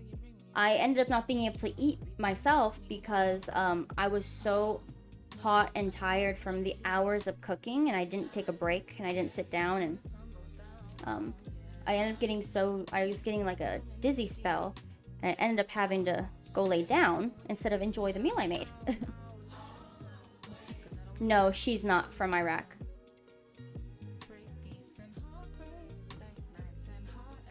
Okay. To be honest, this is not coming out as cute as I wanted it to come out. I think there are definitely worse things in America than that, but a horrible thing about America is everything is genetically modified. Yes, I agree. It is scary. That's why cooking from scratch and being cautious of your ingredients or where you source things is very important. In this household, we are very specific and cautious about where things are sourced, because, and what's in things. Ugh. The modification's crazy. I agree. Yeah, and I think actually most places these things don't exist. It's literally an American thing. We're just horrible. Hold on, I'm gonna be right back. I'm gonna turn on my AC because it's hot. I run hot. I'm also wearing a sweater. It was a mistake.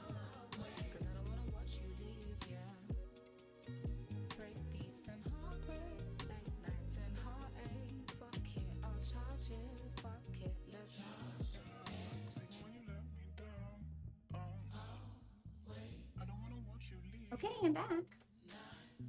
The AC kicked on. I hope that the AC does not mess with the... Oh, it is. With the candles. Okay, so right now... the candle's looking rough. But you see... Ah! You see the little blue? That's a flower. Well, it's supposed to be. We're gonna fix it up the best that we can. Oh, I just cross-contaminated. This was my blue paintbrush.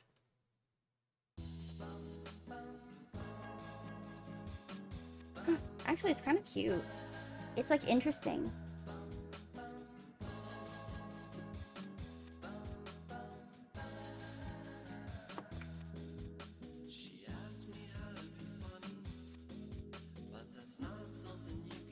Oh, let me bring my tea over.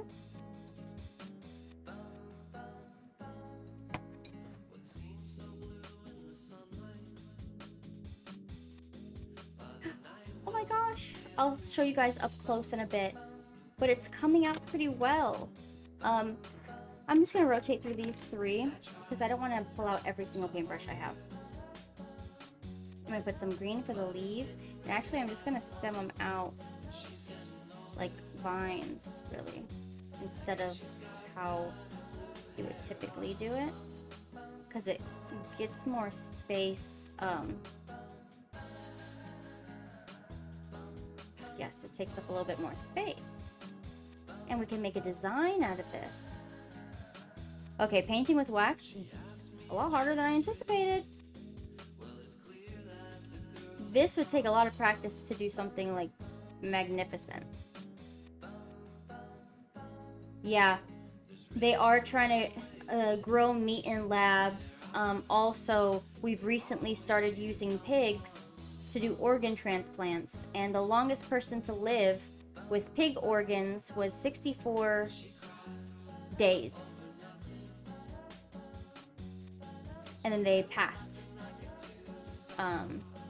But scientists are saying that they're getting closer and closer to perfecting it because Americans are smart, are getting a little bit smarter and realizing that they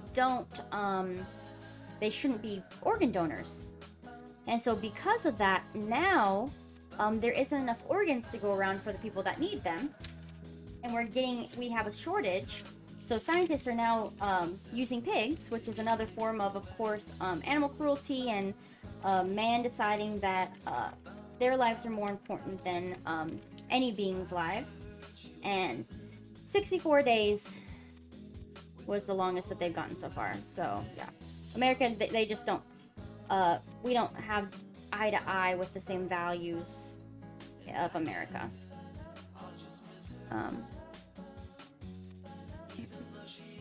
Yeah, they are making laboratory-made meat. It's kind of crazy. Pigs. I've heard certain religions and races think that they're either unhealthy or that they're sacred or they're dirty. I guess it just depends on your beliefs and how you're raised, really.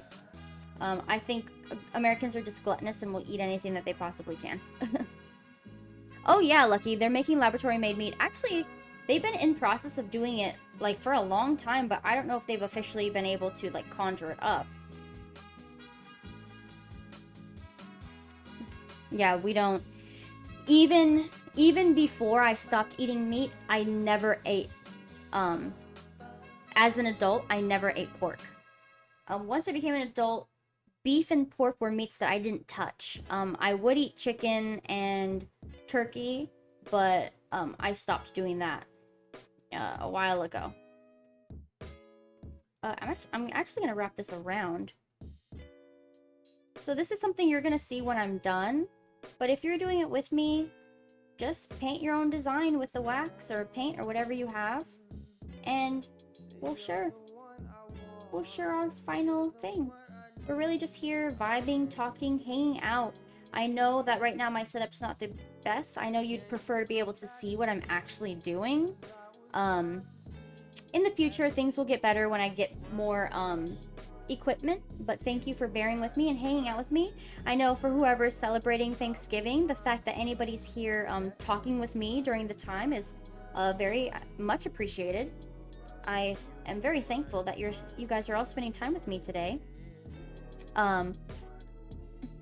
Eats dry food, so it loves garbage. Yeah, well, most animals are forced to eat dry food because of the factory farming, so that's why most of our meat's horrible. In other countries, people say that the meat is like so much different than America in a good way, or that people that had certain allergies or issues with meat didn't have it anymore once leaving America. It's an American thing.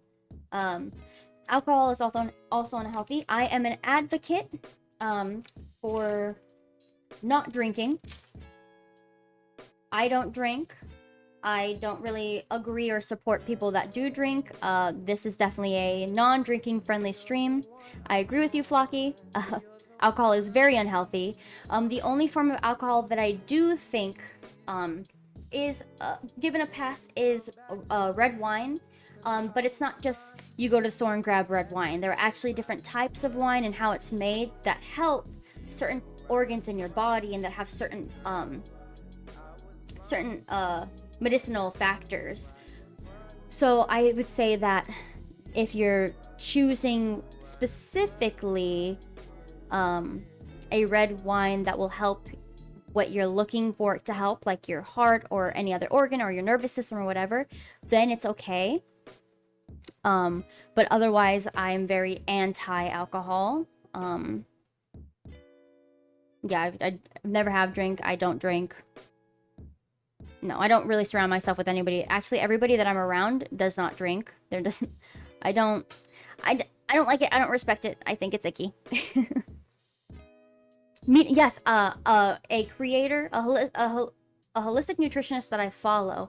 She recently moved from New York to Mexico, and she's been living there for about 2 years now. She said in America, when she lived in New York, she could not eat meat.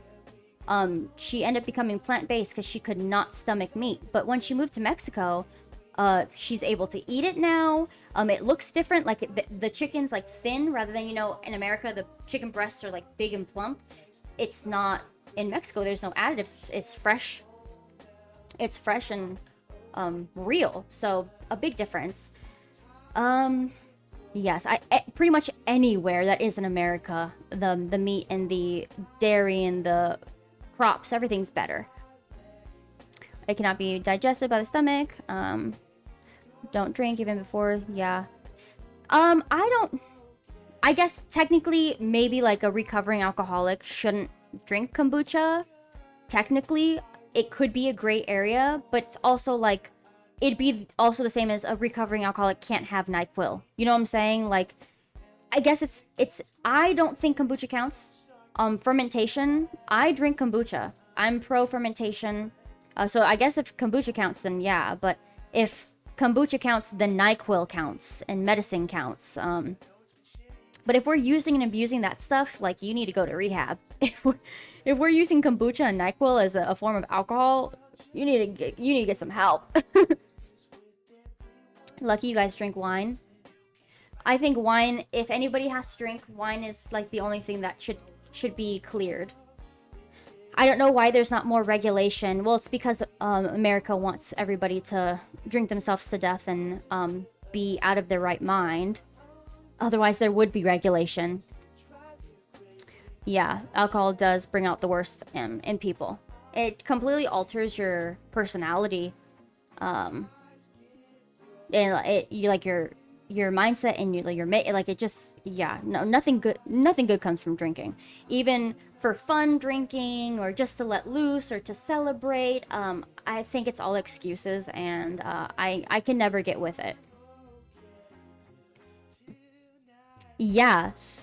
Yeah, the portions, I know, the portions are bigger and also, of course, cheaper, and you don't gain weight. But also, Mexico is Mexico is a walkable area. Like, it's a country where all the cities within it are literally walkable. People don't rely on vehicles as much. So, and same with pretty much any other country but America, people prioritize walking or biking. And so even if they're eating bigger portions or things in America that would make them fat, but in those countries they aren't, it's also because they're getting their steps in, they're more active, and the food's real, so it's not causing blockage or the fat content.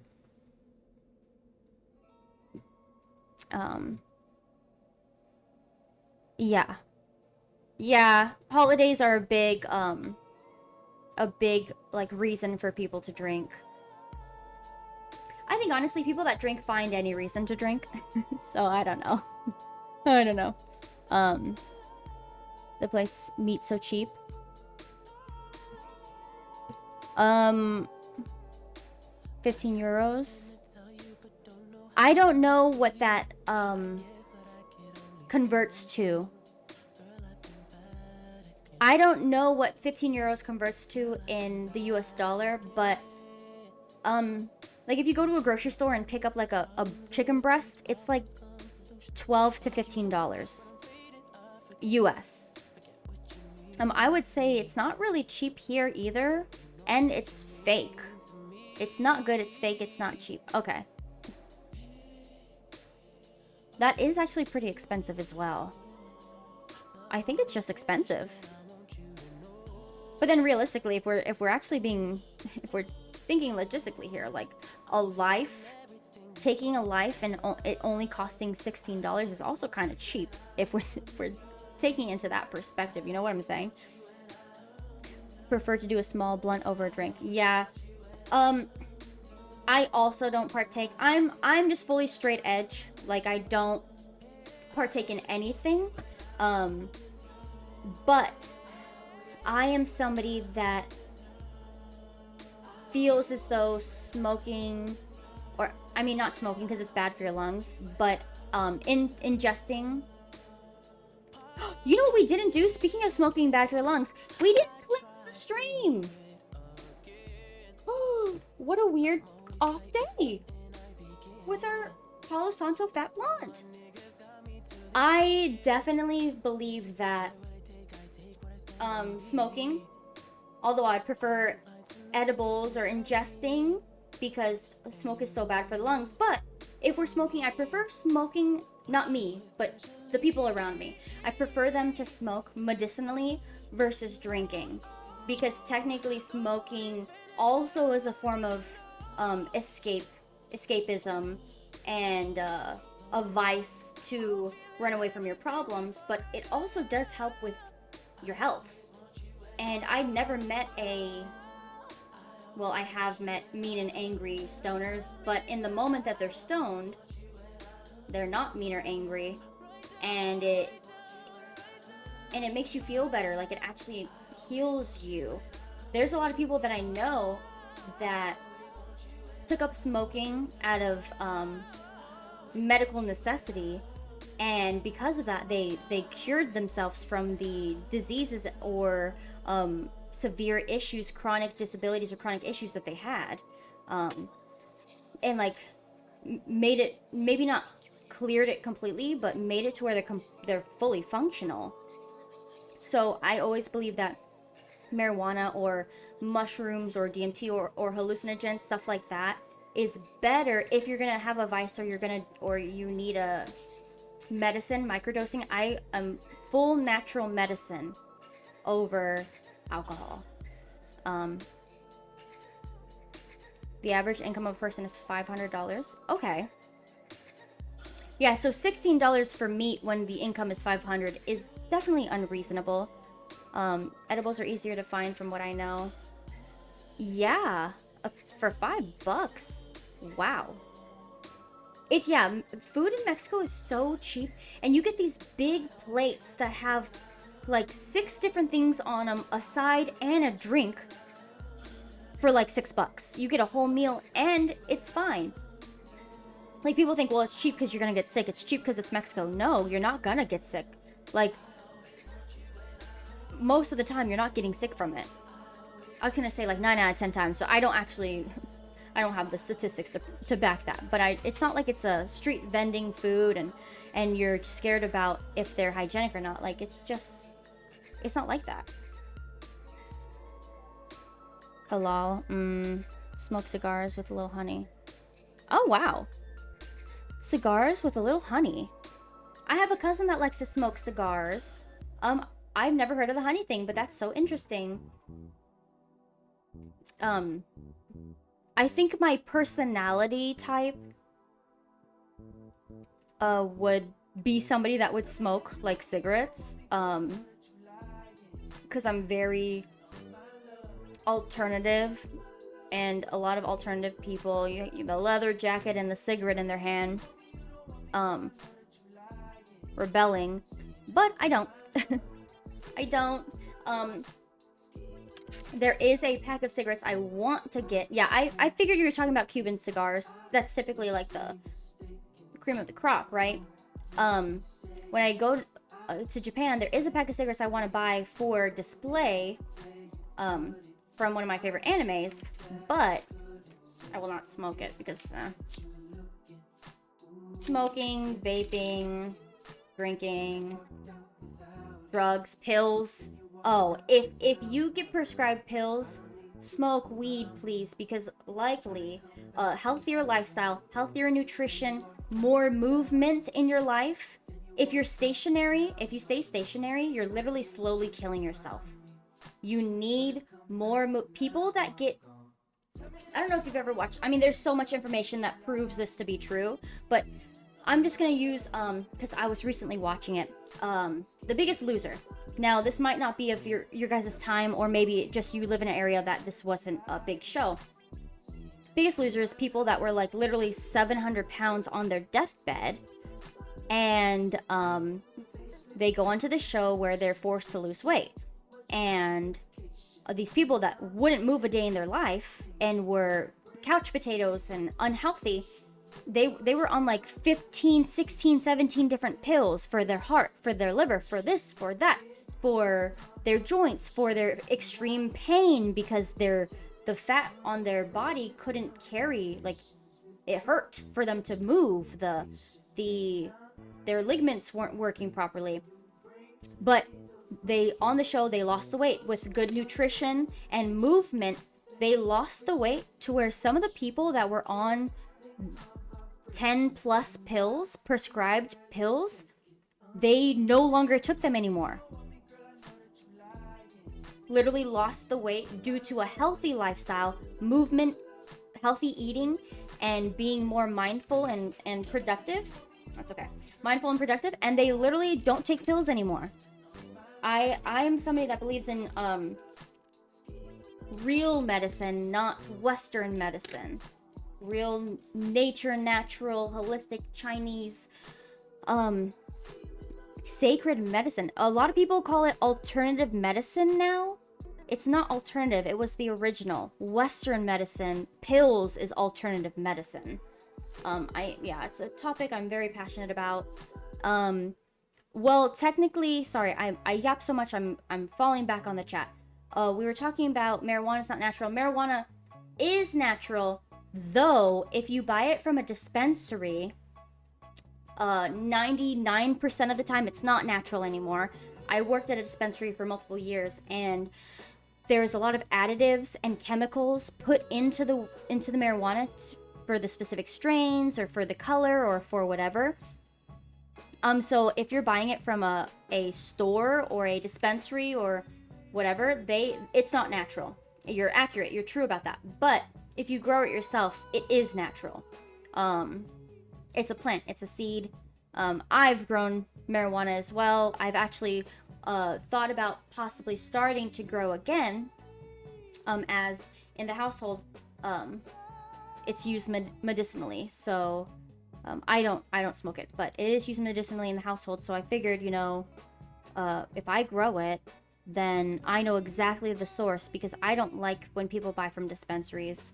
It like defeats the purpose. You're trying to do something in a healthy way, but then you're ruining it by all the chemicals and stuff added to it. Blackstone Cherry, vaping is the worst. Vaping is worse than smoking cigarettes, I would say, in my opinion. Make it to try. You have to go to Morocco. I think that there are places where it is more authentic and more natural, but you can grow your own or purchase from somebody that does grow and still have a good effect. Okay, so the yapping has taken me to only one. I am familiar with alchemy. I do use it frequently, as I do practice witchcraft and a lot of herbalism and holistic natural forms of medicine, so I am very familiar with alchemy. Okay, so you know what I'm gonna do? I'm gonna blow this candle out. You know why? Because it's yellow. This is the yellow one, and I have a yellow candle.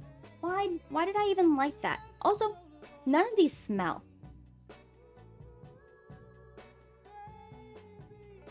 I'm blanking because this was not as easy as I expected it to be. Let's do red. That's what we need. We need a brighter color. Okay. We need to move this guy, grab this guy. I have my hands in a lot of things. I have a lot of passions. I refer to myself as multi-passionate because I have a lot of knowledge and a lot of things, and because I live my life differently than the status quo, I do a lot of things differently.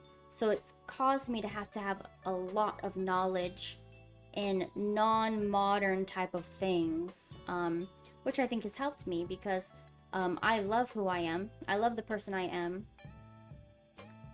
And I'm a mystery to most people. I follow a lot of spiritual people and mentors, and they always speak on growth is never ending, and spiritualism, no matter how you do it in your own form, it's never ending. You are constantly growing, you are constantly evolving, you are constantly learning. And it even goes, it's so strong that the me that you might have met yesterday might not be the me that you're meeting today, because growth is so strong. And if you have the willingness and the discipline and determination to grow and evolve, it's never ending. I've had to bring it into my life to grow and evolve, or else I probably wouldn't be alive right now. And I am so grateful for the person I have become and all the things that I have overcome and healed through, and now I'm able to spread good messages, do good things in life. I'm more productive. I'm actually happy. I like my inner circle that I have with people. Like, my life's so much different.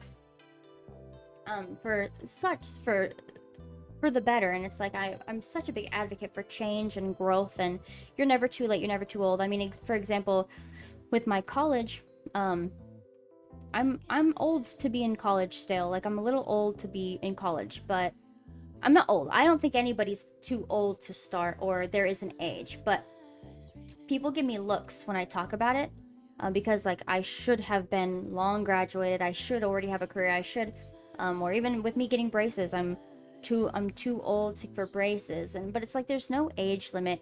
If I want to get braces at 70, I can. If I wanted to start college at 70, I can. And I root for those people that actually care enough about themselves and their bodies and their brains and their emotions, that they take these steps to do these things for themselves, no matter what age. So that's another thing that I want to speak about and broadcast on my stream, is that there's never an age limit for change, and you could change right now and put the steps in to make a difference in your own life as soon as right now. baby steps. A lot of people think it's all or nothing.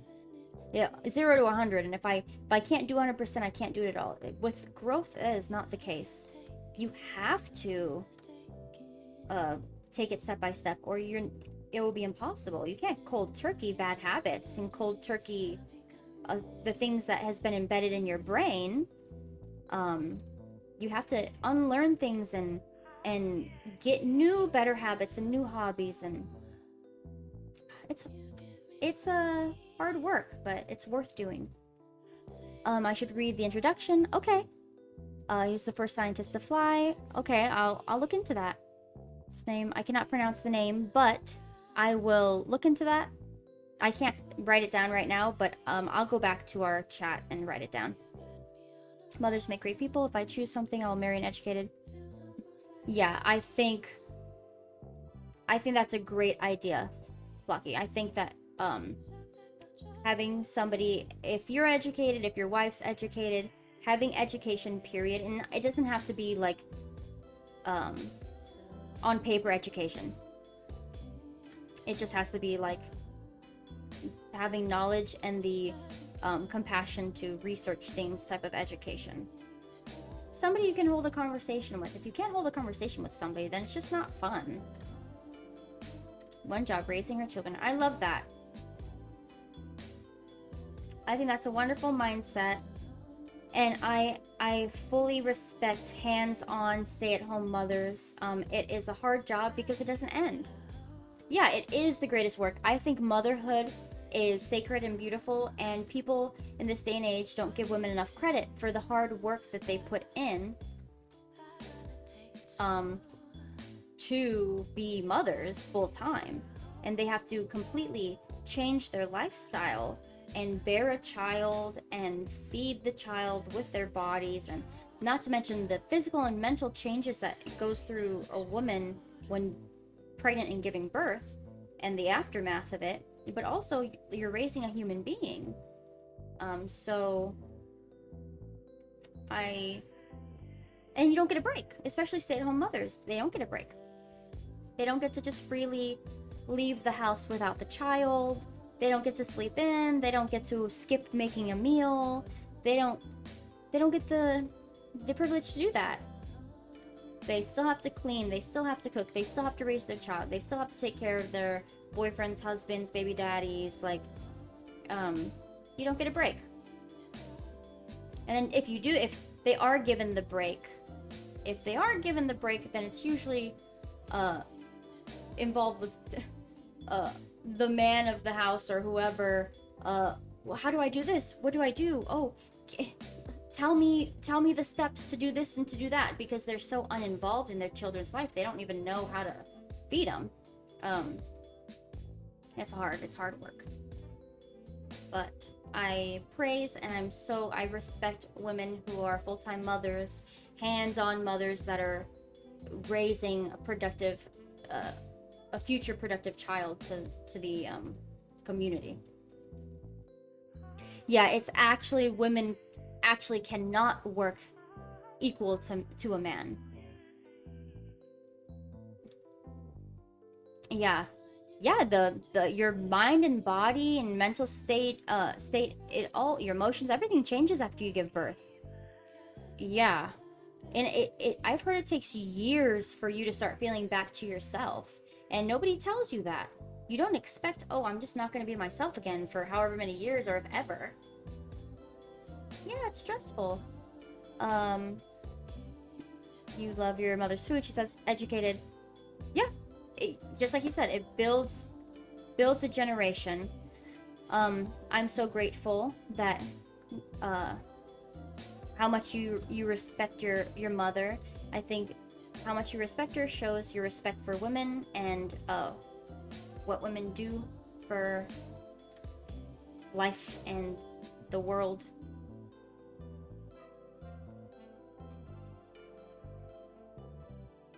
But yeah, women can't work. I'm a firm believer that women, we are not built to work how a man does, only because we are run by our body, literally. We are ran in cycles.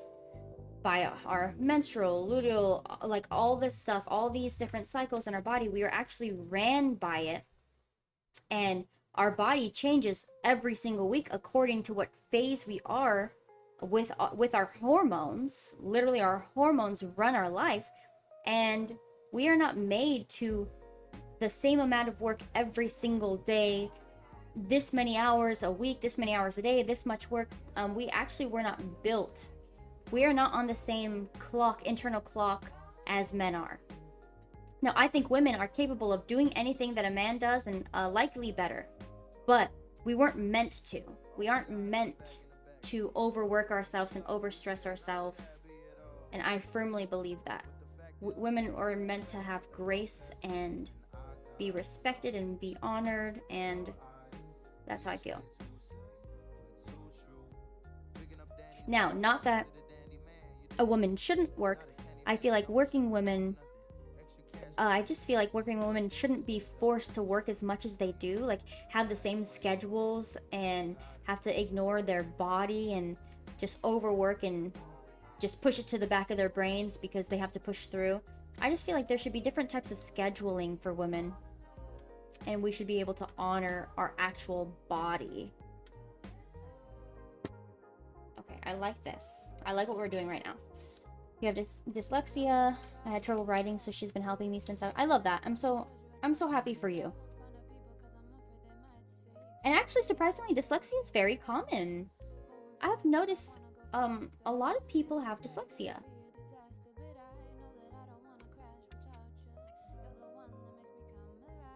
I'm liking what we're doing right now, so I'm gonna actually keep on pace with it. With these little stripes, and then I'll continue doing cute things within the stripes. And I think that will be fun. Oh, I love this. And having dyslexia is really hard because we literally rely on reading. So I'm sorry that you're struggling with that, but I'm so happy that your mother is helpful and you have a really good support system, it sounds like. Thank you. Yeah, actually, I full-heartedly believe that statistic. I will fact check it, but I do believe it because of how many people I know that have dyslexia. Now, I don't know a lot of people, so it must be fairly common. Okay, so this is blue. I don't know if you can tell. We're liking this. I'm so glad it's looking pretty. I mean, it's gonna look as pretty. I'm not an artist, so it's gonna look as pretty as it's gonna look. You know what I'm saying? This is not meant to, like I said, I'm not a real artist. I'm not selling these. This is just crafting and fun. I feel like a lot of people don't craft because they're like, it has to be this way. It has to be perfect. Oh, blah, blah. But I don't think it's meant to be like that. It's meant to just have fun and do what you like to do and do what you think is pretty. Now, if I was selling this, I wouldn't expect to get many sales, but this is my first time ever doing it, so this is fun. And there's like a science to the wax because the wax, when you put it on the candle, dries immediately, so you can't really work around it. Oh, I put this one way too close. It is fun. It's actually really relaxing. Like, I think it's a good quiet, like, mental, like, you know, when you wind down, you meditate, or you just breathe, or you just go outside to just exist. This is a hobby that you literally can shut your brain off and just do and just create. The doctor diagnosed, yes, yeah. Candle should talk about your feelings. Try to take my grandma's parental rights over my uncle when he got diagnosed with it. Which is so crazy because it's like, it's not something that serious where your rights should be taken away from you. People are so extreme with disabilities or being a little different. Hi, Mr. Blue, welcome in. So my event list is on halt right now. Because I'm going to be doing a lot of in-between stuff with my dental surgery and recovery, so I don't want to hop into my event list with the bird feeder quite yet. That is still a plan, and that will be a future stream. But because technically this week was supposed to be Fortnite week, because of the event and how much I've been playing it, I let everybody know that watches me that we're gonna postpone my event list, which is the bird feeder, to a future date.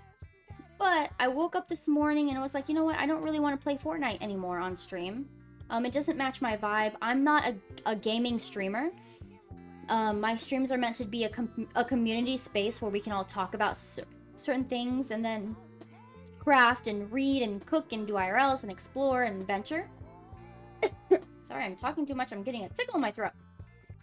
I actually woke up with a tickle in my throat thinking that looked dangerous. It wasn't as dangerous as it looked. Thinking, oh my gosh, I'm going to be sick. I got it at the thrift store. Thank you. But my streams are meant to feed my hobbies. Gaming is one of my hobbies, but I'm not a gaming only streamer. So if I am playing a game, I want to play a story-based game and have fun and stuff I enjoy. Fortnite just really wasn't my vibe and not something I want to consecutively stream.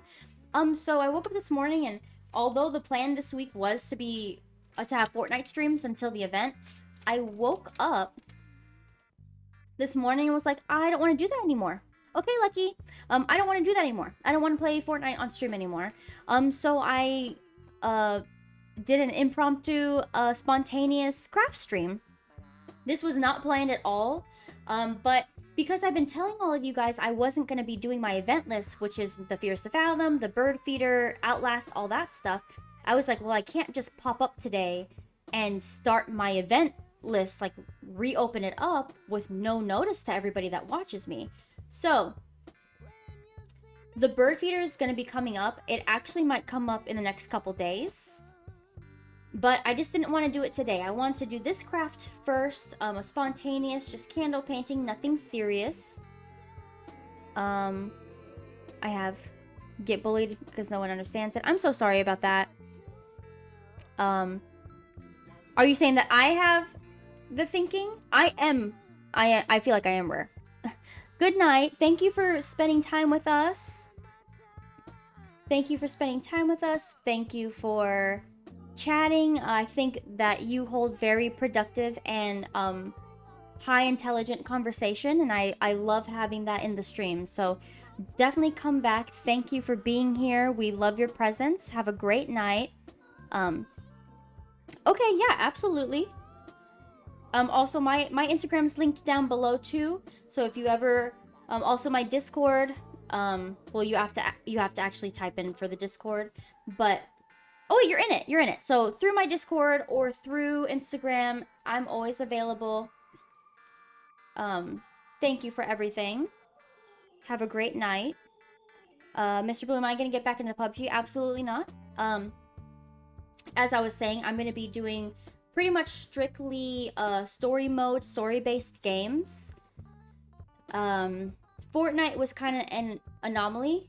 I was only doing it because I got a little kick, a little Fortnite itch, and I really liked the Simpsons map until I didn't. But those types of games aren't going to be plentiful on my stream. I think World of Warcraft's like probably going to be the most outside of the box game that I'd be playing. Maybe Rust and World of Warcraft are the two games that will be outside of story-based games. Otherwise, everything will typically be story-based, short form, long form, cozy, etc. So I won't be getting back into PUBG. Also, it's dead. Like, there aren't enough players. There's a lot of hackers. It's just not really... It's too toxic. And I'm in this space and the mental space where, like, I don't really do toxic. I live my life very calmly and very specifically, and adding unnecessary drama and toxicity is just not in my desires, honestly. If there's a game, movie, show, event, etc. that's gonna make me uncomfortable or be toxic or cause any issues, I'm not gonna place myself in the situation. Okay, I'm liking this.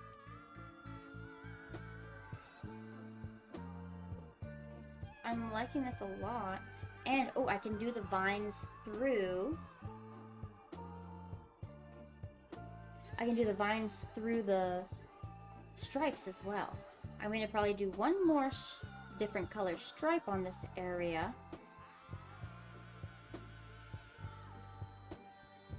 So this entire segment right now is going to be muted, not by me, but by Twitch because of the music I'm playing in the background. So as I said earlier, if you watch the VOD, you have to watch the VOD I upload on YouTube, which won't be muted.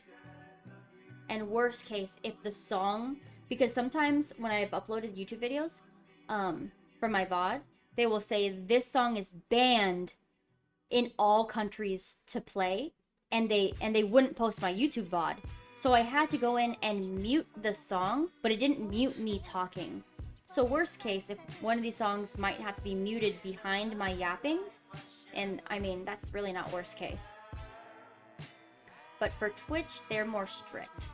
So on Twitch, they're definitely muting this VOD.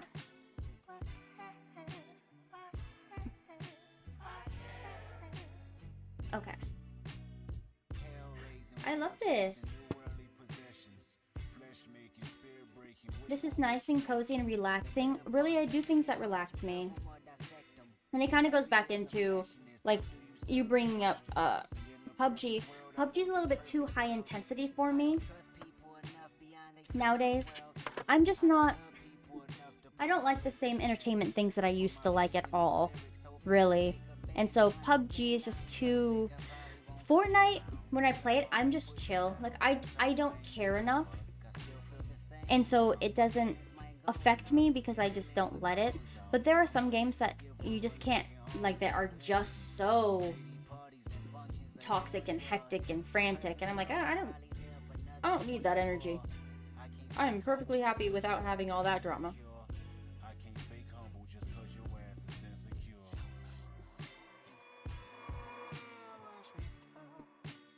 The thing is, I'm not really liking... no, we're not going to do that. This is purple, but I think it's going to come... I wonder if it's going to come... No. I don't like that it would be red, blue, and then purple. It's just too much warm colors, and that will bother me. So I'm going to go ahead and put little vines from the flower around, at least up here, with green. And then I'll continue to add more flowers and some dots and some cute stuff around the other sections. And then, like, this is something that immediately when I'm done, I can literally light and use, and it's cute. Does it look like a grown adult painted it? No, but that's not the point here, right?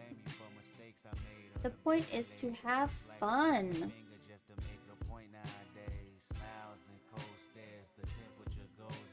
Make sure, we've been sitting for a while. Like I said, I don't like to sit for long. I like to get fresh air. Oh, it seeps down up top here. I like to get fresh air. I like to be outside and not sit and stare at a screen. So take this moment. I'm stuck right now. I'm in this little space, and if I move, it's going to be more hectic than just staying. But I encourage you guys to get up, stretch, maybe just step outside, open a window.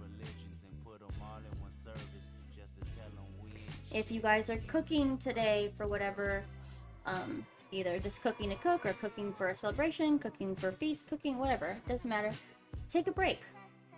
Take a break, take a breather, get out of that hot kitchen, eat something real quick, drink something. Don't overwork yourself. A holiday or whatever is not worth your actual health, physical, emotional, or mental. Welcome back, Kayla. Oh. Okay. Oh no. That's always the worst, isn't it? I hate when that happens. It literally gets everywhere. And starts little pieces of napkin will randomly be in random bits of clothes. And you're like, how did this break up in so many pieces here? Okay. So we did something interesting with the vines. Weird. I feel like it'd likely be in a pocket. The pockets are the hidden enemy.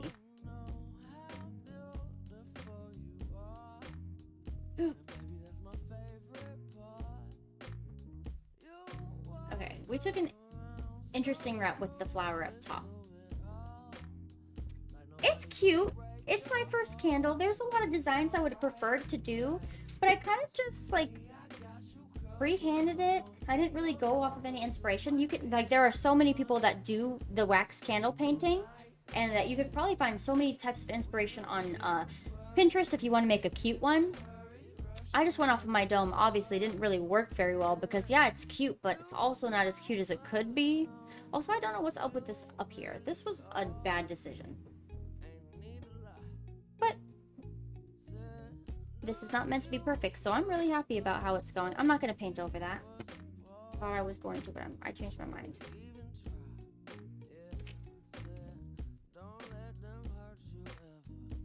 I love this. This is going good. And it's just a fun little... I think that this was like a great little spontaneous craft because it's not make or break if you guys join along or not. It's just painting some candles. So I felt like if I sprung the bird feeder today with nobody prepared, then that would have sucked. It's like, I don't want to do that to everybody. So this was a good get some crafting in. I've been playing too many games. I don't want people getting confused thinking I'm just a gaming streamer. No. Games are not the focal point here. I love that. That sounds so fun. Yeah, see how useful yarn is, multi-purpose. And you're getting some fresh air. It's also nice to every day, I think just having the windows open for a certain amount of time no matter what is always wonderful to get that stale air out, get the fresh air in.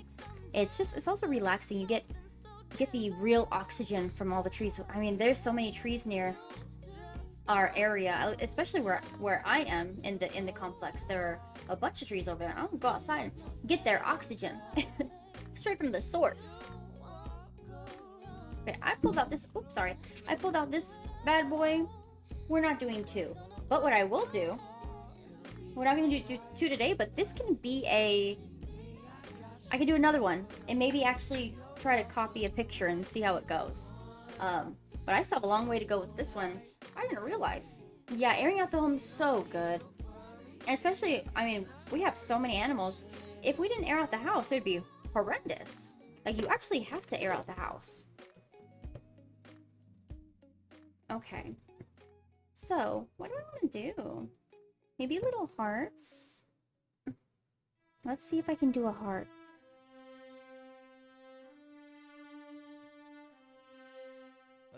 Because that would be cute if I could.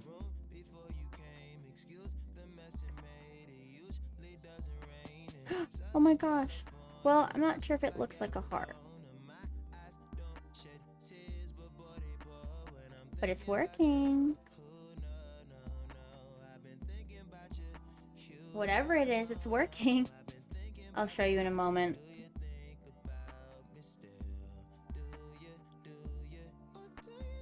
And it's like 3D because of the wax. So it's really cool. So, here. It doesn't look as good up close as it does from far away. So, just a warning. Let me move this here. I'll move myself. See? I got a little heart right there. And then up here, it's just honestly a disaster. What happened up there? It's like a monster. A tentacle monster.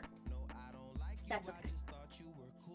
Technically, I could just peel it off because it's wax and restart, but I'm not going to. This is fun. It's fun this way. Okay, so this one, yeah, how cute. This is going to be a bunch of hearts. I'm going to do hearts over here on this one.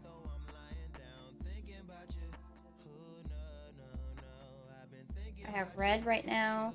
I did just do purple, so there's a little purple heart. I'll probably do all the colors. The green and blue as well.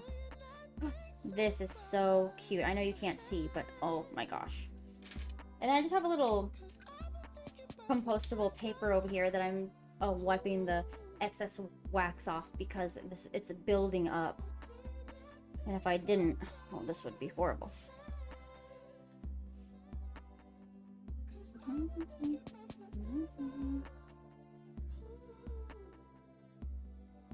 Ooh, this one's perfect. Oh my gosh, I love this. I gotta let it dry so I can paint over it again. Honestly, the hearts are so cute. I might have to... Oh, you know what I'll do? I know what I want. Okay. After we finish the hearts, I'm gonna make this all stripes in the middle. I think I like the idea of that. And after we're done painting this candle, we're gonna read a chapter or two of Twilight. And then we're gonna go about our days. I like the vibe lately. It's been cozy. I'm so upset that I've been wasting the cozy vibe on playing Fortnite. I really had a... What is it called? Revelation. I had a revelation about the fact that I don't want to play Fortnite on stream anymore. Hold on, sorry, there's a little animal hair in my business. Oh, it's gone.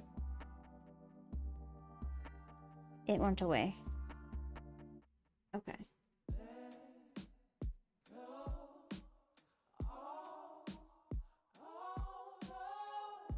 Okay, hold on. Yeah. Yeah, I mean, I'm still gonna play Fortnite off stream, but it's not an on-stream vibe for me. I'm just not liking it on stream. It's just not what I want to do. Okay. Give me 1 second. I'm gonna get up for a little pee-pee break. I'm gonna pee my pants. I've actually been holding it. The tea went straight through me, and I was like, you know what? It's too soon to take a break. But I'm going now. Hold on. Let me do this. I gotta maneuver around these lit candles. Ah! Okay. So I'm gonna throw on whatever I have, maybe cartoons, whatever I have. We're gonna take a small little break. We'll come back, we'll finish the candle, and then we're going to read. So go get something to eat, get something to drink, stretch, go pee, go whatever. I'll see you guys in a second.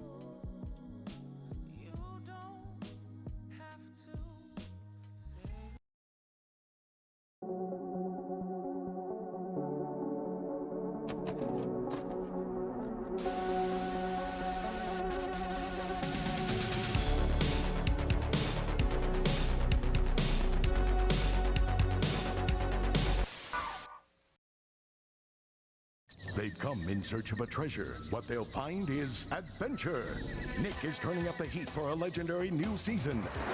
Brave heroes must master a more dangerous moat. Take on wilder temple games.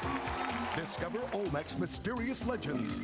And search the treacherous temple rooms to finally seize the great treasure within. The adventure continues. Watch it on an all-new season of Legends of the Hidden Temple. Weekdays at 6/5 Central, only on Nick.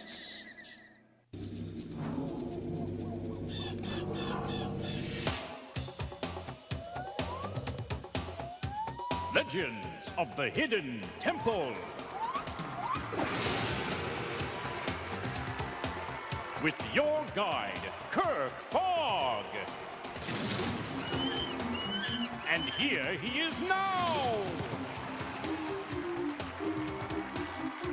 Thank you very much. Thank you. you. Nice to see you. Nice to see you, Olmec. Welcome to Legends of the Hidden Temple. The rooms are filled with lost treasures that are protected by mysterious Mayan temple guards. Only Olmec knows the legend behind each of the treasures in his temple. Which one are we going to hear about today? The legend of the good luck watch of Empress Eugenie. All right, the good luck watch of the Empress Eugenie. Well, one of our teams will have a chance to retrieve the good luck watch. Will it be those red jaguars? How about the blue barracudas? Maybe the green monkeys? Or the orange iguanas? Or the purple parrots? Maybe the silver snakes? They're going to have to pass some tough physical and mental tests, and in the end, only one team will have the right to enter Olmec's temple. But first, they have to cross the moat, and Olmec will tell us how they'll have to do it today. Before you hangs an abandoned fishing net, and beside it, an old vine. When Kurt gives the signal, the first player will swing out without touching the water, grab onto the net and climb over, then drop down and dash for the opposite side. When you are completely out of the water, that will be your partner's signal to do the same. If you touch the water while swinging, you must go back and begin again. When both partners have crossed the net, run over and hit the gong. The first 4 teams to hit their gongs will go on to the next round. All right, let's get started. Teams, are you ready? Olmec, they're ready, are you? 100%. On your mark, get set, go! First swing's important. Oh, purple parrots and the silver snakes didn't make it. That could be costly. I'm back. Thank you for your patience. Okay, let's resume. Hello, what, Miggity? Marty? Hello, Marty. Welcome in. Sorry, we were taking a little short break. Get up and grab something to drink, grab something to eat, stretch, go pee. I'm back. Thank you for coming in, Marty. Sorry for that little brief break. Right now we are wax painting some candles. Just a fun little craft. Nothing serious, nothing meant to be beautiful, gorgeous, just something to have fun with. I'm enjoying my time doing it. And if you watch my VOD and want to follow along, or if you have some candles that you want to follow along right now with, absolutely do that. I know you can't see. I've talked about how my equipment will be getting much better as I continue to do this. But everybody has to start somewhere, and unfortunately I just don't have the means to make it absolutely perfect, you know? We're doing hearts. I will show up close in a bit. Okay, let's switch out the... Getting a lot of wax on it. Okay. So we're gonna go back to... we're gonna do a green right here. Yep. And there are so many different types of colors for wax candles too. I just got the base colors, but I know they have so many other ones and fun ones too.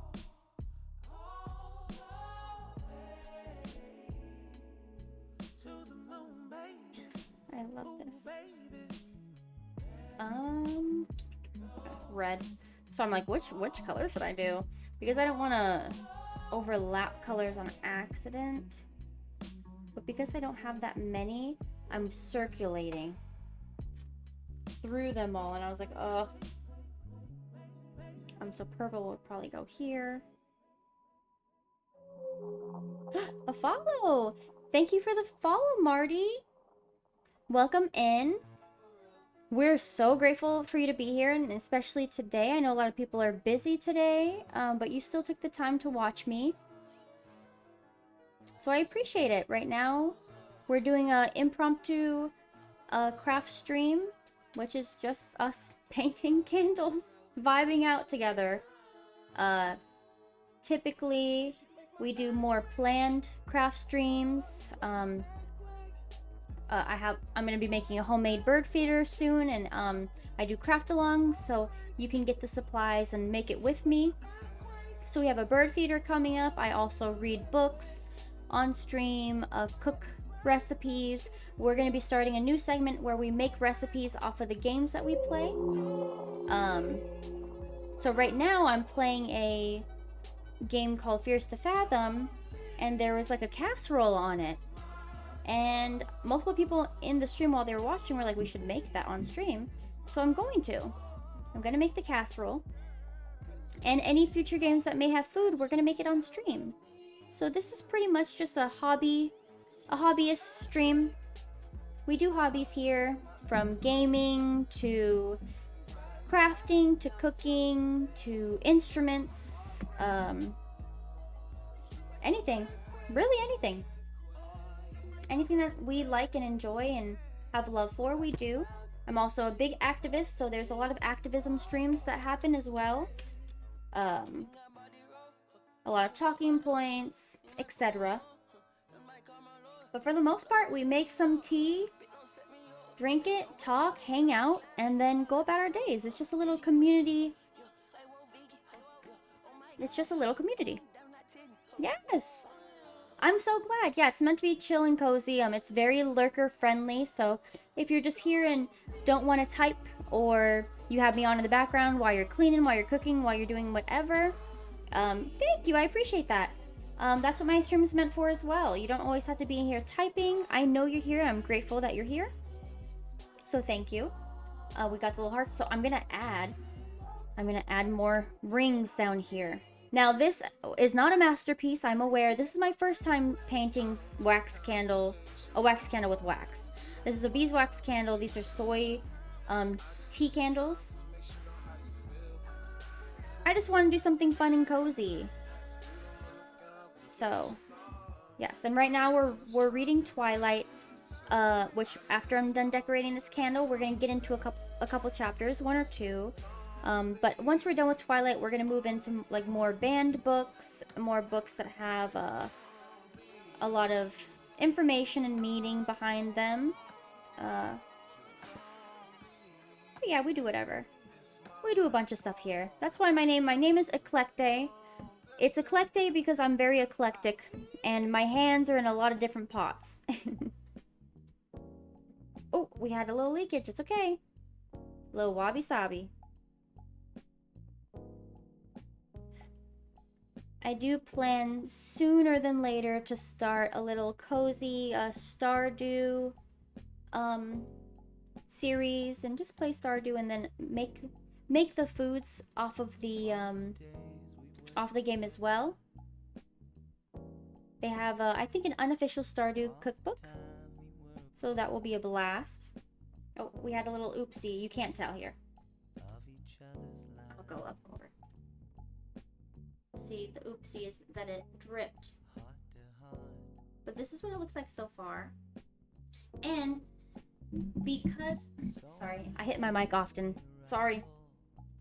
And because this is wax on top of wax, we can light it and there's not any risk of a fire, of a possible fire.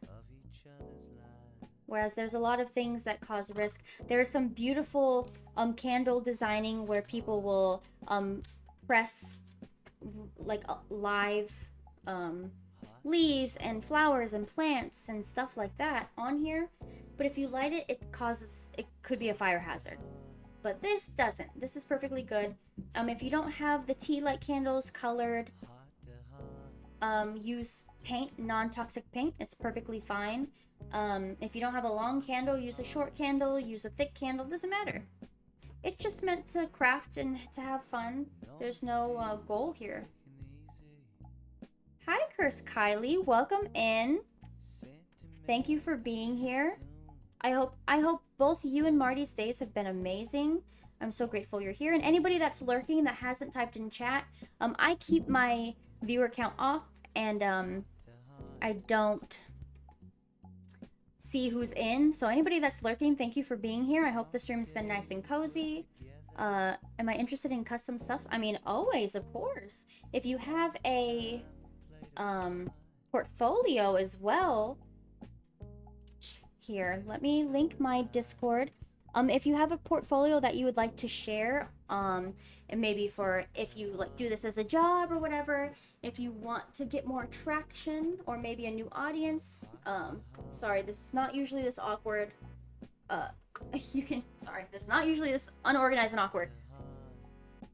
You can put your information too as well, and maybe some custom stuff that you do in the Discord. There are sections. It's just a community area, and we love creative people. So yes, I would love, what do you do? We're gonna do green next. We had some leakage and drippage, but we're just gonna paint over it because it's okay. It's not the end of the world that something went wrong. My Discord pretty much is just a hub for all of us creatives to kind of conversate about certain things and topics, and there is a lot of pages, but you can kind of feel out. So I am not available to do that right now, but I can we can message and talk once I'm done here, because I'm not near my computer. I had to get up to share. Awesome, yeah. I'll send you a message once I'm done with stream and everything. I would love more connections for custom stuff, especially if it's stream related, or even if it's not. I love supporting artists that create stuff, and small businesses, or even if you're not a business but you're just a small creator. I love to support that stuff. Okay. Some leakage, that's okay. It does look a little wonky with the overlapping, but it's fine. It's just gonna get burned and lit anyway, it doesn't matter. Let's add one more purple. Purple's my favorite color. If one thing about me hasn't changed, it's the fact that purple is my favorite color. Everything else about me has changed. Like, I am a completely different person with completely different interests and lifestyle than what I used to be. But if one thing stayed the same, it's my love for purple. All shades of purple. It's just beautiful. Just such a beautiful color.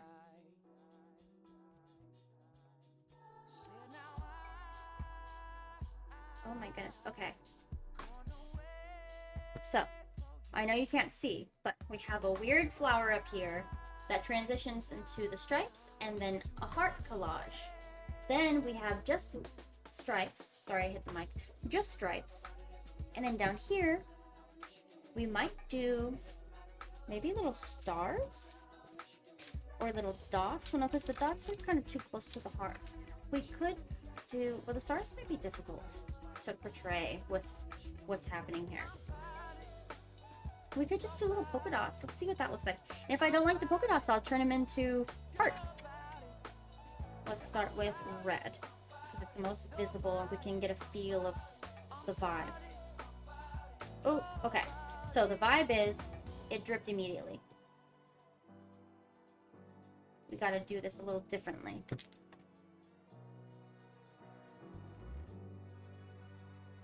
So we're gonna have it flipped down, and I'm just gonna do a little dot. Little polka dots. Okay, it actually looks pretty cute. So we might keep that up. And then let's do a blue. All these deep dark colors will make it easier for us to really see. Ooh, I love this. Okay. I will show you guys momentarily.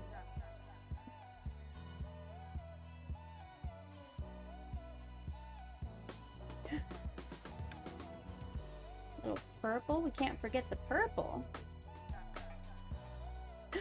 Beautiful. Oh my goodness. I love it. I love it.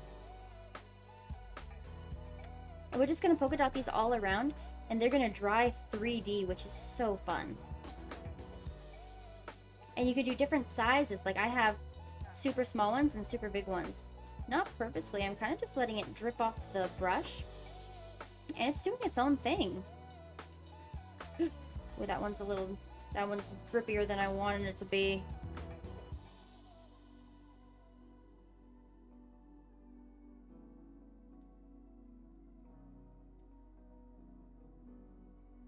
The greens are kind of clear, so you might have to dabble the green multiple times. Another blue. I'm gonna put blue down here. Oh, so pretty.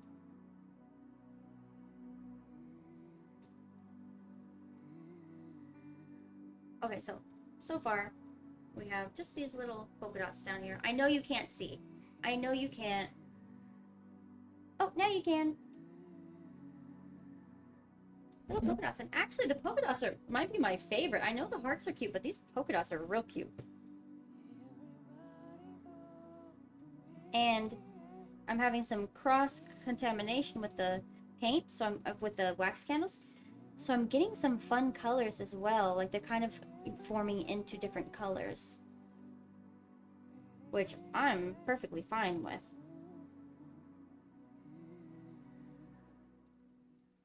We're gonna do red. I will say for my event list, I do think I might proceed with it instead of continuing to have it postponed. I think I might run some Fierce to Fathom, possibly my next stream. I really want to finish it. I only have one more left. I did the other 4. I have one left. The anticipation is killing me because I want to finish it up and see what happens. And I heard that people love I think it's Woodbury something. I'm not sure. But the last one, the 5th one, I hear that people love it. Like, it's the fan favorite. Now, so far, I think Ironbark Lookout's my favorite at the moment. Because that's up to the most recent one I played, and I really liked it. But I hear wonderful things about the one that's next. And apparently the dev has is making another one. Hi, Foster. Is your name pronounced Kylie? Hi, Kylie. Welcome in. I hope your day's been wonderful. We're just crafting. We're just painting some candles. Thank you for being here. Your presence, all of your guys' presence is much appreciated. I love having you guys here, whether you're talking to me or lurking. It's just nice to be able to sit and vibe with people, either while they're doing chores or while they're doing other things or cooking or whatever. Maybe they're laying down for a nap and just have me on. I love it. Okay, so I hit a crossroads of I messed up with the colors. Now I know you can't see on the stream because it's lit, but these are all colored candles. So this one's yellow. I have a blue and a green and a red and a purple. These are all lit candles that obviously you can't see. You follow me on Insta? Awesome! Well, welcome in. I'm grateful you're here. I will check that out. I'm not really active on Instagram. I'm just not really active on social media, but I will check that out. I will check that out as soon as stream's over. Check out your profile. Thank you for the follow. I appreciate that. Okay, the polka dots are almost... We're almost done with polka dots. And then we only have a couple... like one more section to paint, and then we're done with the candle painting, which this I think I found a new love for because it's just so relaxing and calming. And I mean, if you're on your own and you're like, if you're not streaming this, you can do this in complete silence, have some music. It's like a meditative experience. Relaxing. It really shuts your brain off, just similar to when you color or draw and stuff. It's so nice.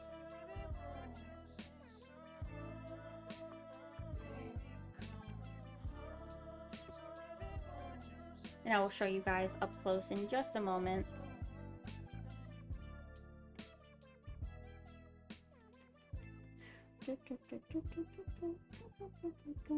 Ooh, I'm gonna put purple right here. And I'm gonna put blue right here. If I had more colors, this would be a little easier because the colors are bleeding in and forming and repeating. Is this red? Okay. And I'll do a little green right here as a little... Perfect, okay. I'm gonna go over the green dots real quick because a lot of the greens like turn into a whole different, like a gray color almost. It doesn't dry very green, the wax. That's okay though. Oh, and then one of these got smudged. Oh, because I'm smudging it. That makes sense.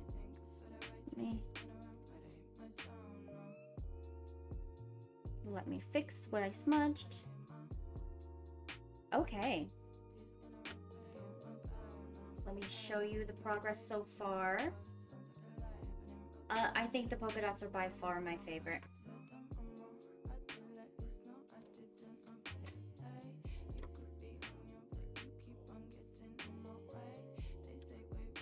We have the hearts, the stripes, the polka dots, and we have this last piece right here to do.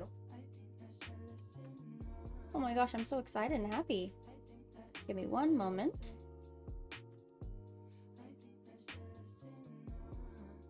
Okay. Sorry, just had to check something. It's coming out really cute. I think I might try to do some flowers down here, and not a flower like this. This one, I don't think that this is a flower. I mean, look, it looks more like a creature, an alien creature with tentacles.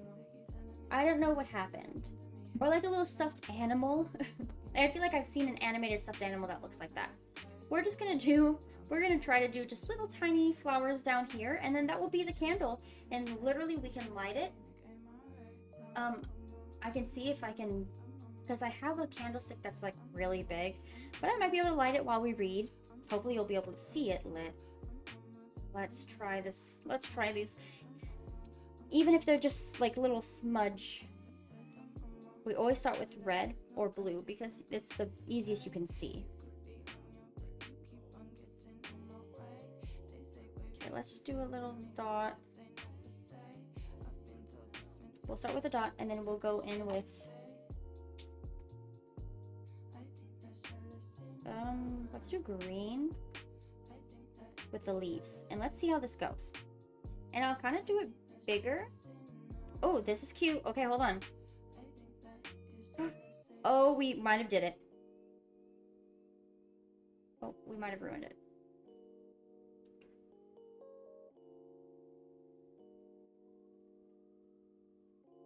Okay, it looks like a cracked egg. Looks like a little cracked egg now. That's actually hilarious. I'll show you in just a second. I don't think it's gonna work. It's like a little, it's straight up a little cracked egg. We might have to go back to hearts. Oh my god, it really is a cracked egg. Let's go back to hearts. We'll keep the cracked egg for fun. As an homage to a mistake. I think if we used paint, this would be much easier to maneuver, but because it's wax, it doesn't spread as easy and it dries almost immediately. So you're not given a lot of time to work with it. And it's 3D.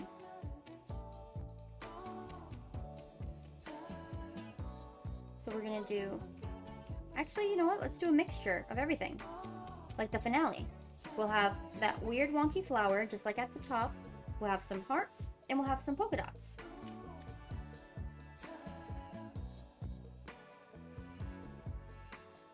What a cute little homage. Okay, let's get the red, and we'll do red polka dots.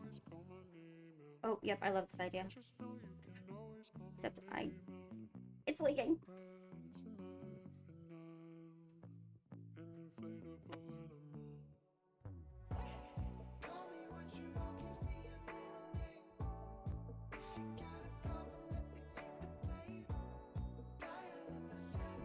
Okay, I love this. Also, I hope everybody's been having an easy and stress-free blackout. We are heavily contributing to the nationwide blackout in this household. We're on day 3 of 7. And for those that don't know, it's just literally a economic blackout where we're not making unneeded purchases. Oops, I'll do a heart. Unnecessary and unneeded purchases, and if we're shopping deals, we're shopping from local shop owners or small businesses. If you drink Starbucks for the next 7 days, don't go to Starbucks, go to a local coffee store and see how much their eyes light up when they see you and how happy they are to greet you in comparison to the script that Starbucks uses. And if you have a holiday shopping that you want to do, or Black Friday sale, check out local artists or vendors, farmers markets, even maybe Twitch streamers that you like and support. They do Black Friday deals as well. And that will actually feed somebody or put a roof over their head or keep a light bill on in comparison to supporting a Target or an Amazon or a Walmart.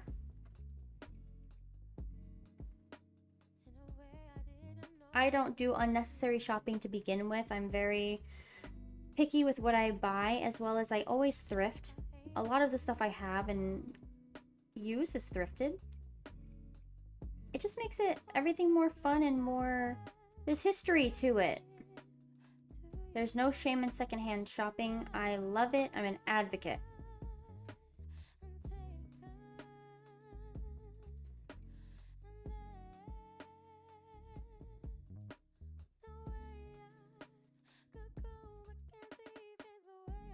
Okay, we got some dots, some hearts. We got that little wonky flower.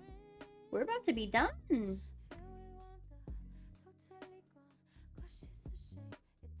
I didn't use a lot of green this time, not on purpose, but the green doesn't show heavy. It's very a light green. Okay, oh my gosh. Once this dries, we're good to go. It's like a little... It looks like it would be next to a gingerbread house. I'll show you up close. Okay, I'm gonna let that dry. Let's blow out these bad boys. And now you can see the color, now that the light's not on it. Make sure to clean up, and if you use paintbrushes, get the wax off. You might need to deep clean them. These are covered in wax. Okay, let's reset the vibe. Well, no, let's reset the vibe after. This is Palo Santo for anybody that's new. It's not a fat blunt, although it looks like one. It's just Palo Santo. It's meant for cleansing, keeping the good energy, but specifically taking the bad energy out. Let's remove this, transition into the reading stream, and light some Palo Santo. I will also see if I can light our candle that we painted. Okay, let's move this. And then I'm just gonna push this on over and clean it all up after stream. I don't know if you can hear me, sorry. We'll clean it after stream. But if you joined along with me and you're able to clean it now, go ahead. We have our little basket that we have our crafts in, so I'm gonna put the other candle in here and my non-dirty paint brushes. I'll put this over here. Okay. Now let's move this over here. Whoa. I don't want it in the vision of us, so I'm gonna push it as far as I possibly can and hope for the best. Oh. There we go. The best. Now, worst case is my kitten discovers that that area exists and jumps on it. And that will definitely cause us some problems. I'm back up close. So I have this candlestick that I thrifted. It's like a 90s, early 2000s, like a whimsigoth type of vibe. I love it. Let's put our candle. Oh, and this is the candle up close. It's, of course, not a masterpiece. It's just a cute little... Oh, it's not focusing. That's okay. Maybe it's for the best. We did our very best. Cutesy. We have a little hidden egg yolk. Cracked egg. Oh. Speak of the devil, the little girl's over here messing with the picnic basket. Okay. I had to shove the candlestick in there. Thank you! I do think it's pretty cute, actually. Oh, that little girl is exploring where she shouldn't be exploring. Hello, little girl. Hello, this thing. Okay. This is what it looks like. Like it should be in a gingerbread house. Let's see if I can mess with this. Let me mute it. I'm gonna mute the mic real quick so you're not hearing me maneuver with it, but I'm gonna try to fix the mic.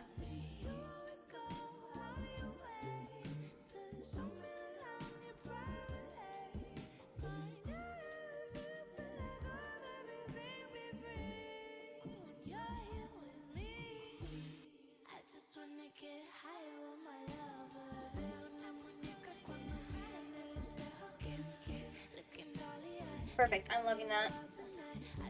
Oh, she found a paintbrush, hold on. I knew she was gonna get into some mischief with this new area of stuff to play with. Okay, let me get my headset back on. We're gonna shift the music to less words and just some background noise while we read. Let's do this. Just some nice relaxing. Let's light the candle. I don't think you'll be able to really see it. Oh, I mean, you can, but it's kind of strange, isn't it? It's like kind of weird to just have that little bit showing. It's a little weird, but I'm gonna light it anyway. It's gonna be over here. Oh, we should cut this. Give me a second. We need to cut that. It's too long. Our craft basket. Where is the scissors? Got it. Perfecto. We're just gonna cut. We don't want it that tall. We want it like very short. Okay. I'll show you how short I cut it. See? Short. I'm gonna light it. I know it makes no difference because you won't be able to actually see it, but here it is. And the beeswax does have a scent, so it's gonna make the whole place smell delicious. If you like the smell of beeswax. So it's right over here. I wish that you could see it in a less awkward way. Even if I put it back there, the top of the candle won't be shown, so it defeats the purpose. But my candle holder has a little stoppage, a wax stoppage. Beautiful. Okay, let's get our book, and we're getting our custom Twilight book. Sorry about all the noise. Our custom Twilight book. Let me go ahead and switch from crafting to reading.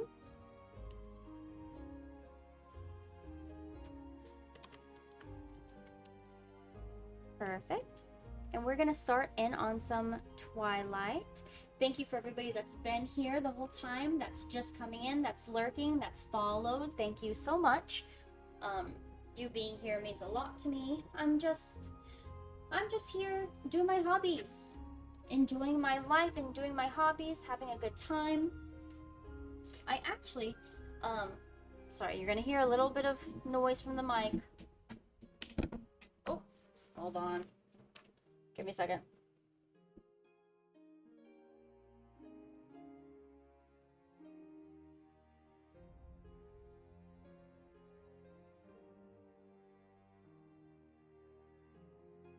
Okay, I accidentally pressed the button on the mic, so let's see if I still sound normal and I still sound good. I can't tell, so you guys tell me.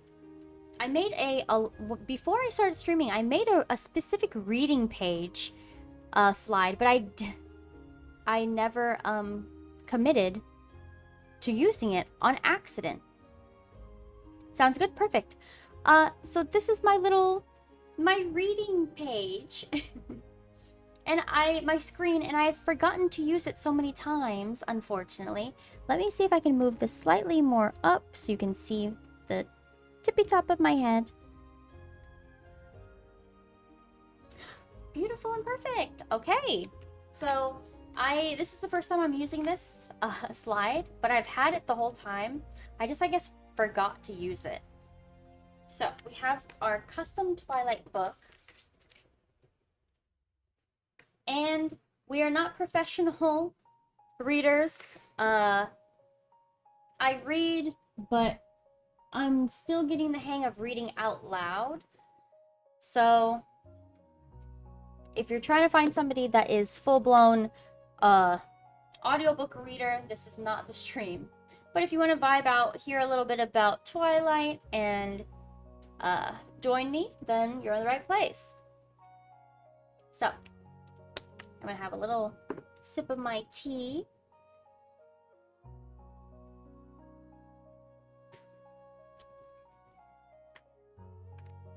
We're on Twilight. We're on chapter 4, I believe.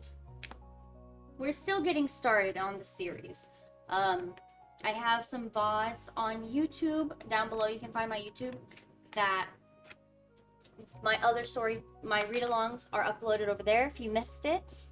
If you have Twilight, grab the book, follow along with me. I have a little book club.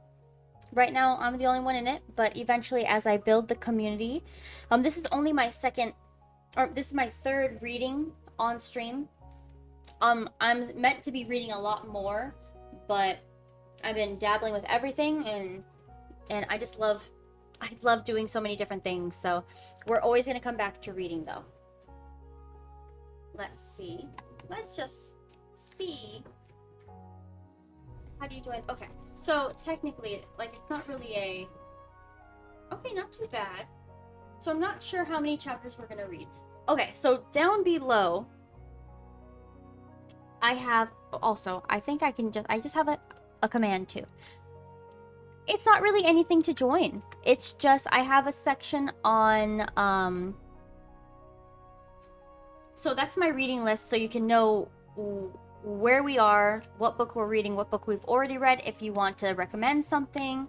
I have a Discord area for book club discussions and conversations. So I guess pretty much in that area, if you're active in the community post and talking, and like you get the book yourself and you're reading along with me and you're having conversation, then you joined. It's not like a sign up or a list or anything. It's just kind of, if we're reading together, you're part of the book club. Let me check if I'm going to read 2 chapters or just 1. Eventually, sooner than later, we're going to have a full reading stream.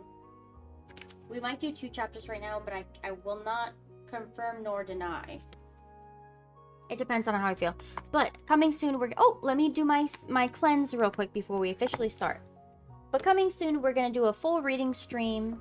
That will actually be a lot more... I'm going to move the candle over. See? The reading streams will be a lot more common than they are right now. We're just getting the hang of everything. So let's do a little Palo Santo cleanse. Reset, rejuvenate. If you want to take this time to once again grab something to drink, grab something to eat, get up, stretch, take a deep breath, go outside, take a bathroom break, please do. where even though we're streaming, we're big advocates for moving your body and taking care of yourself. I like to spend a lot of time outside. I like to spend a lot of time doing hobbies and crafts and stuff. Do not stay stagnant too long. Move your body. If you can't leave your house, do stretches at home, meditate, do at-home workouts. There's a lot of things at home you can do. But if you're able to spend more time outside, please do. Nature is healing and it's beautiful. Oh my gosh, I love nature. So we're cleansing. I love the way it smells. It's just wood. It just smells like, what it is, but if you've never smelled it, it's just wood, almost like wood on a rainy day. It just has a specific type of smell. We're just cleansing. And if your way of cleansing is lighting an incense, lighting sage, lighting Palo Santo, lighting a blunt, lighting your bong, cleanse however you need to cleanse. I always have an incense going on in the back, but of course it went out by now. But I start the stream with an incense lit. I always cleanse. If you have sage, make sure it's ethically sourced. Do not use the wrong type of sage. We appreciate cultures and their practices. We do not appropriate them. White sage is sacred. We are not meant to use that. That is strictly for indigenous tribes and people. So if you have white sage, moving forward, try a different one. They have so many different types, so many different properties. Also, if you harvest and dry the sage yourself, I mean, that's the most ethical way to do it, is your own, on your own, yourself. Thank you all for being here so far. Just making sure everything's good to go. I'm going to start reading. We have Twilight. We're on chapter 4, Invitations. And so for those that are new, I'm not good at pronouncing words, and there's big vocabulary in most books. That's why reading any type of book really raises your intelligence level and helps your vocabulary, and helps just your brain. So a lot of the time, if there's a word I don't know or don't understand, can't pronounce, I will look it up and we'll have the robot speak it with us, teach us.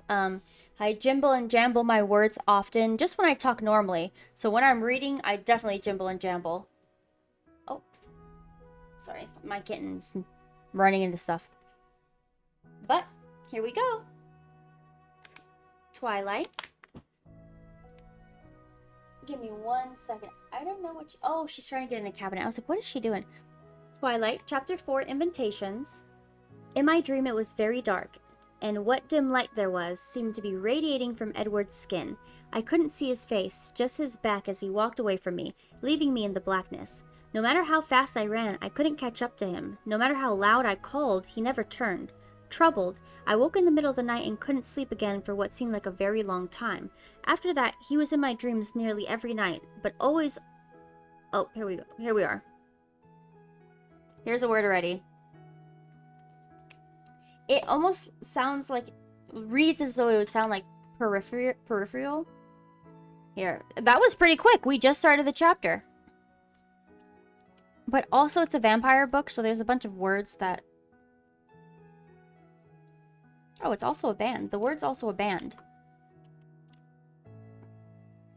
Okay, first word we don't understand. The word means... Wait. Is it peripheral? Like periphery? It might be periphery. Periphery. Periphery. Okay, I knew the word. It's a outer boundary. Okay, outskirts of a city, less central parts. I knew the word, but reading it confused me. Okay. But always on the periphery, never within reach. The month that followed the accident was uneasy, tense, and, at first, embarrassing. To my dismay, I found myself the center of attention for the rest of that week. Tyler Crowley was impossible, following me around, obsessed with making amends to me somehow. I tried to convince him what I wanted more than anything else was for him to forget all about it, especially since nothing had actually happened to me, but he remained insistent. He followed me between classes and sat on our now crowded lunch table. Mike and Eric were even less friendly towards him than they were to each other, which made me worry that I'd gain another unwelcome fan. No one seemed concerned about Edward, though I explained over and over that he was the hero, how he had pulled me out of the way and had nearly been crushed too. I tried to be convincing. Jessica, Mike, Eric, and everyone else always commented that they hadn't even seen him there till the van was pulled away. I wondered to myself why no one else had seen him standing so far away before he was suddenly, impossibly saving my life. I realized the probable cause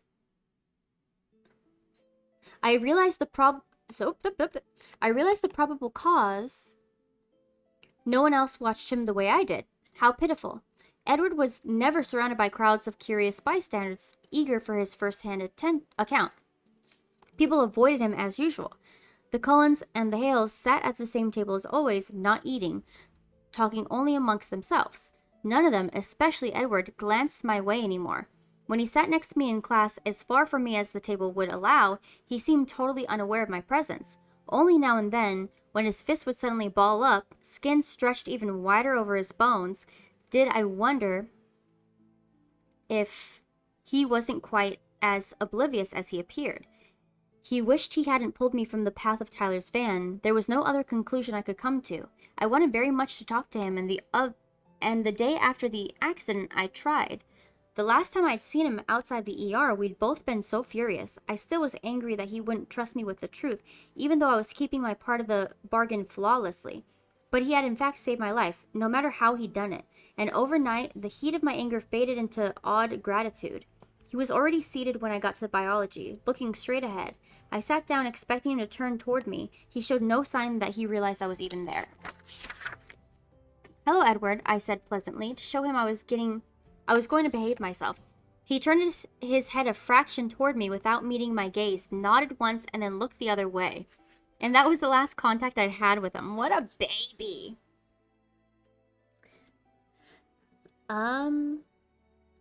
Though he was a foot away from me, every day I watched him, sometimes unable to stop myself from a distance, though in the cafeteria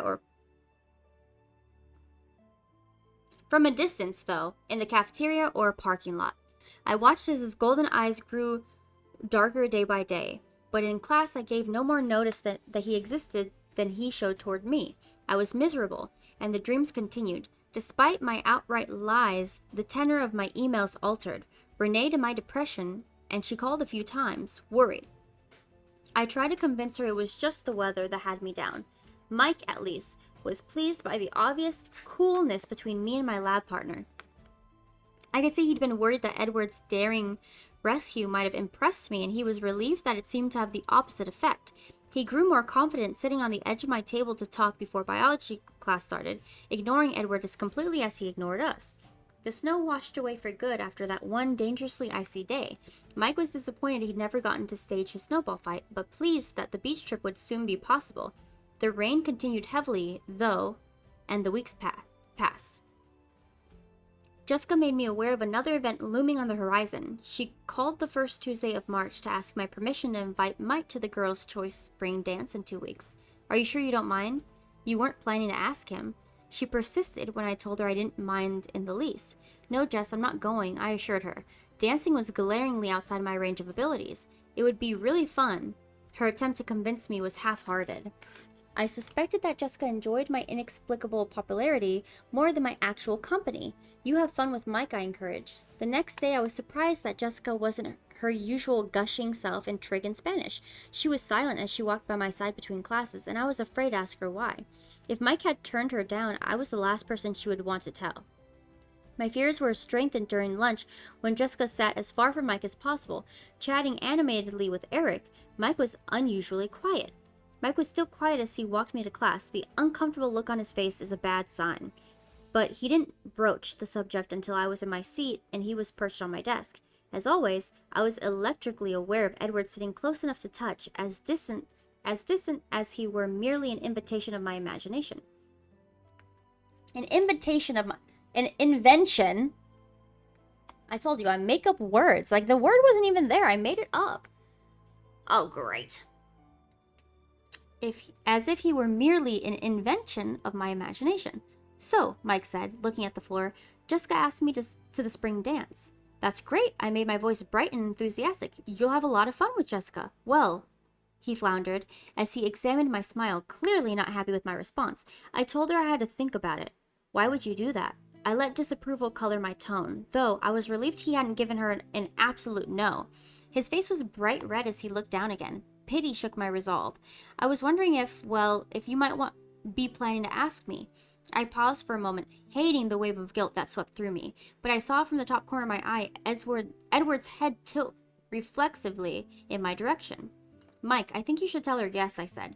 Did you already ask someone? Did Edward notice how Mike's eyes flickered in his direction? No, I assured him. I'm not going to the dance at all. Why not? Mike demanded. I didn't want to get into the safety hazards that dancing presented, so I quickly made new plans. I'm going to Seattle that Saturday, I explained. I needed to get out of town anyway. It was suddenly the perfect time to go. Can't you go some other weekend? Sorry, no, I said. So you shouldn't make Jess wait any longer, it's rude. Yeah, you're right, he mumbled and turned, dejected, to walk back to his seat. I closed my eyes and pressed my fingers to my temples, trying to push the guilt and sympathy out of my head. Mr. Banner began talking. I sighed and opened my eyes, and Edward was staring at me curiously. That same familiar edge of frustration, even more distinct now in his black eyes. I stared back, surprised, expecting him to look quickly away, but instead he continued to gaze with probing intensity into my eyes. There was no question of me looking away. My hands started to shake. Mr. Cullen, teacher called, seeking the answer to a question that I hadn't heard. The Krebs cycle? Something like that. Edward answered, seeming reluctant as he turned to look at Mr. Banner.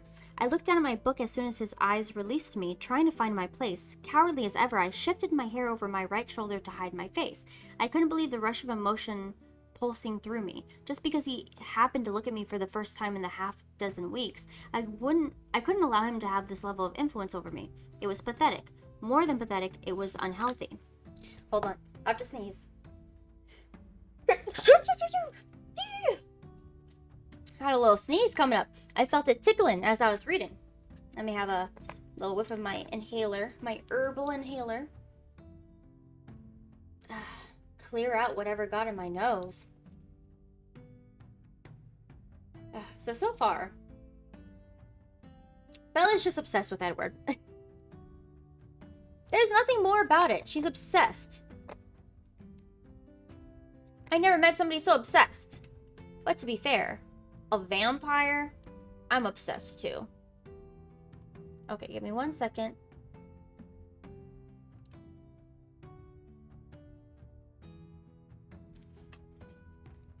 Hold on.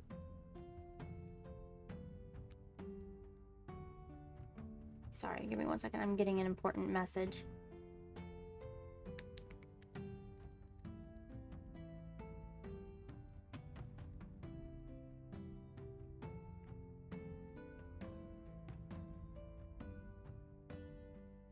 Okay. Sorry. I tried very hard not to be aware of him for the rest of the hour, and since that was impossible, at least not to let him know that I was aware of him, when the bell rang at last, I turned my back to him to gather my things, expecting him to leave immediately as usual. Bella, his voice shouldn't have been so familiar to me, as if I'd known the sound of it all my life, rather than just for a few short weeks. I turned slowly, unwillingly. I didn't want to feel what I knew I would feel when I looked at his too perfect face. My expression was weary. When I finally turned to him, his expression was unreadable. He didn't say anything. What? Are you speaking to me again? I finally asked, an unintentional note of petulance in my voice. His lips twitched, fighting a smile. No, not really, he admitted. I can see it. I can see it in the movie, him doing that. I love that I watched the movie first. No, not really, he admitted. I closed my eyes and inhaled slowly through my nose, aware that I was gritting my teeth. He waited. Then what do you want, Edward? I asked, keeping my eyes closed. It was easier to talk to him coherently that way. I'm sorry. He sounded I'm sorry. He sounded sincere. I'm being very rude, I know, but it's better this way, really. I opened my eyes. His face was serious. I don't know what you mean, I said, my voice guarded. It's better if we're not friends, he explained. Trust me. My eyes narrowed. I'd heard that before. It's too bad you didn't figure that out earlier, I hissed through my teeth. You could have saved yourself all this regret. Regret? The word in my tone obviously caught him off guard. Regret for what? For not just letting that stupid van squish me. He was astonished. He stared at me in disbelief. When he finally spoke, he almost sounded mad. You think I regret saving your life? I know you do, I snapped. You don't know anything. He was definitely mad. I turned my head sharply away from him, clenching my jaw against all the wild accusations I wanted to hurl at him. I gathered my books together, then stood and walked to the door. I meant to sweep dramatically out of the room, but of course, I caught the toe of my boot on the door jamb and dropped my books. I stood there for a moment thinking about leaving them. Then I sighed and bent to pick them up. He was there. He'd already stacked them into a pile. He handed them to me, his face hard. Weird. Oh. Thank you, I said icily. His eyes narrowed. You're welcome, he retorted. I straightened up swiftly, turned away from him again, and stalked off to the gym without looking back. Gym was brutal. We'd move on to basketball. My team never passed me the ball, so that was good, but I fell down a lot. Sometimes I took people with me. Today I was worse than usual because my head was so filled with Edward. I tried to concentrate on my feet, but he kept creeping back into my thoughts, just when I really needed my balance. It was a relief, as always, to leave. I almost ran to the truck. There were just so many people I wanted to avoid. The truck had suffered only minimal damage in the accident. I had to replace the taillights, and if I'd had a real paint job, I would have touched that up. Tyler's parents had to sell their van for parts. I almost had a stroke when I rounded the corner and saw a tall, dark figure leaning against the side of my truck. Then I realized it was just Eric. I started walking again. Hey, Eric, I called. Hi, Bella. What's up? I said as I was unlocking the door. I wasn't paying attention to the uncomfortable edge in his voice, so the next words took me by surprise. I was just wondering if you would go to the spring dance with me. His voice broke on the last word. I thought it was girl's choice, I said, too startled to be diplomatic. Well, yeah, he admitted, shamefaced. I recovered my composure and tried to make my smile warm. Thank you for asking me, but I'm going to be in Seattle that day. Oh, he said, well, maybe next time. Sure, I agreed, and then bit my lip. I wouldn't want him to take that too literally. He slouched off, back toward the school. I heard a low chuckle. Edward was walking past the front of my truck, looking straight forward, his lips pressed together. I yanked the door open and jumped inside, slamming it loudly behind me. I revved the engine deafeningly, and reversed out in the aisle. Edward was in his car already, 2 spaces down, sliding out smoothly in front of me, cutting me off. He stopped there to wait for his family. I could see the 4 of them walking this way, but still by the cafeteria. I considered taking out the rear of his shiny Volvo, but there were too many witnesses. I looked in my rearview mirror. A line was beginning to form. Directly behind me, Tyler Crowley was in his recently acquired used Sentra, waving. I was too aggravated to acknowledge him. While I was sitting there, looking everywhere but at the car in front of me, I heard a knock on my passenger side window. I looked over. It was Tyler. I glanced back in my rearview mirror, confused. His car was still running, the door left open. I leaned across the cab to crank the window down. It was stiff. I got it halfway down, then gave up. I'm sorry, Tyler. I'm stuck behind Colin. I was annoyed. Obviously, the holdup wasn't my fault. Oh, I know. I just wanted to ask you something while we're trapped here. He grinned. This could not be happening. Don't ask me to the dance, please. Sorry, give me just one moment. I need to...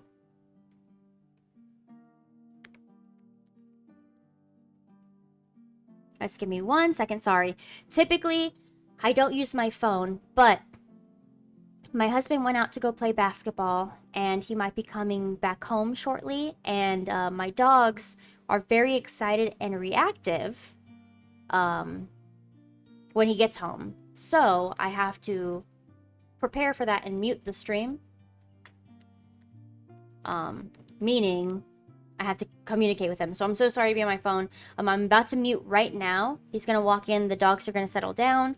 And then we're good to go. Actually, let me just do a quick be right back. I'll see you in a second. We'll continue the chapter and then go on from there. Sorry. 1 second. But here come the red jaguars, the blue barracudas, and the orange iguanas. Oh, the green monkeys didn't make it either. Silver snakes. You have to climb up a little higher on the rope. Or red is first.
I'm back.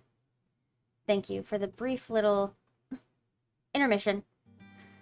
Okay. Let's get back to where we were. Okay. Oh, I think he's asking us. Oh, no.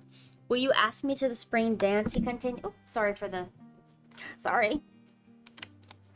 Will you ask me to the spring dance? He continued. I'm not going to be in town, Tyler. My voice sounded a little sharp. I had to remember it wasn't his fault that Mike and Eric had already used my quota of patience for the day. So all three of her guy friends has already asked her for the spring dance. Losers. Yeah, Mike said that, he admitted. Then why? He shrugged. I was hoping you were just letting him down easy. Okay, it was completely his fault. Sorry, Tyler, I said, working to hide my irritation. I really am going out of town. That's cool. We still have prom. And before I could respond, he was walking back to his car. I could feel the shock on my face. I looked forward to see Alice, Rosalie, Emmett, and Jasper all sliding into the Volvo. In his rearview mirror, Edward's eyes were on me. He was What a weirdo! He was unquestionably shaking with laughter, as if he'd heard every word Tyler had said. He did. My foot itched towards the gas pedal. One little bump wouldn't hurt any of them. Just that glossy silver paint job. I revved the engine, but they were all in, and Edward was speeding away. I drove home, slowly, carefully, muttering to myself the whole way. When I got home, I decided to make chicken enchiladas for dinner. It was a long process, and it would keep me busy. While I was simmering the onions and chilies, the phone rang. I was almost afraid to answer it, but it might be Charlie or my mom. It was Jessica, and she was jubilant. Mike had caught her after school to accept her invitation. I celebrated with her briefly while I stirred. She had to go. She wanted to call Angela and Lauren to tell them. I suggested with casual innocence that maybe Angela, the shy girl who had biology with me, could ask Eric. Oh, we have a visitor. Hello, Miss Girl. Oh. Am I muted? Is my audio good? She stepped on the keyboard. Hello, Miss Girl. My little eclipse. Oh, your dad's coming to take you away. Here, I'll set her down. Nope. Here, yeah, grab her. Grab that little girl.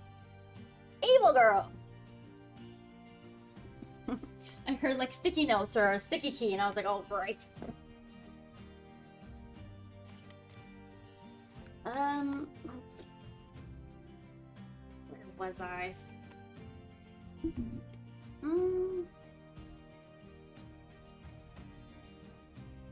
Okay, the shy girl who had biology with me could ask Eric.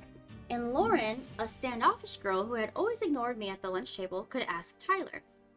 I don't know. I'm gonna be honest, I don't know who Lauren is in the movies. I don't know if Lauren exists in the movies. Okay. I'd heard he was still available. Jess thought that was a great idea. Now that she was sure of Mike, she actually sounded sincere when she said that she wished I would go to the dance. I gave her my Seattle excuse. After I hung up, I tried to concentrate on dinner, dicing the chicken especially. I didn't want to take another trip to the emergency room. But my head was spinning, trying to analyze every word Edward had spoken today. What did he mean? It was better if we weren't friends. My stomach twisted as I realized what he must have meant. He must see how absorbed I was by him. He must not want to lead me on, so we couldn't even be friends. But he wasn't interested in me at all. Because he wasn't interested in me at all. Of course, he wasn't interested in me. I thought angrily, my eyes stinging, a delayed reaction to the onions. I wasn't interesting. And he was. Interesting and brilliant and mysterious and perfect and beautiful and possibly able to lift full-size fans with one hand. Well, that was fine. I could leave him alone. I would leave him alone. I would get through my self-imposed sentence here in purgatory, and then hopefully some school in Southwest or possibly Hawaii would offer me a scholarship. I focused my thoughts on sunny beaches and palm trees as I finished the enchiladas and put them in the oven. Charlie seemed suspicious when he came home and smelled the green peppers. I couldn't blame him. The closest edible Mexican food was probably in Southern California. But he was a cop, even if he was just a small-town cop. So he was brave enough to take the first bite. He seemed to like it. It was fun to watch as he slowly began trusting me in the kitchen. Dad, I asked when he was almost done. Yeah, Bella? I just wanted to let you know that I'm going to Seattle for the day a week from Saturday, if that's okay. I didn't want to ask for permission. It set a bad precedent, but I felt rude, so I tacked it on at the end. Why? He sounded surprised, as if he were unable to imagine something that Forks can offer. Well, I wanted to get a few books. The library here is pretty limited, and maybe look at some clothes. I had more money than I was used to having, since, thanks to Charlie, I hadn't had to pay for a car. Now that the truck didn't cost me quite a bit in the gas department. That truck probably doesn't get very good gas mileage, he said, echoing my thoughts. I know. I'll stop in... Oh my god, it's a town. Montesano and Olympia and Tacoma, if I have to. Montesano, I've never heard... That's in Arizona? Montesano, I've never heard of that. Are you going all by yourself, he asked, and I couldn't tell if he was suspicious I had a secret boyfriend or just worried about car trouble. Yes, Seattle is a big city. You could get lost, he fretted. Dad, Phoenix is 5 times the size of Seattle, and I can read a map. Don't worry about it. Do you want me to come with you?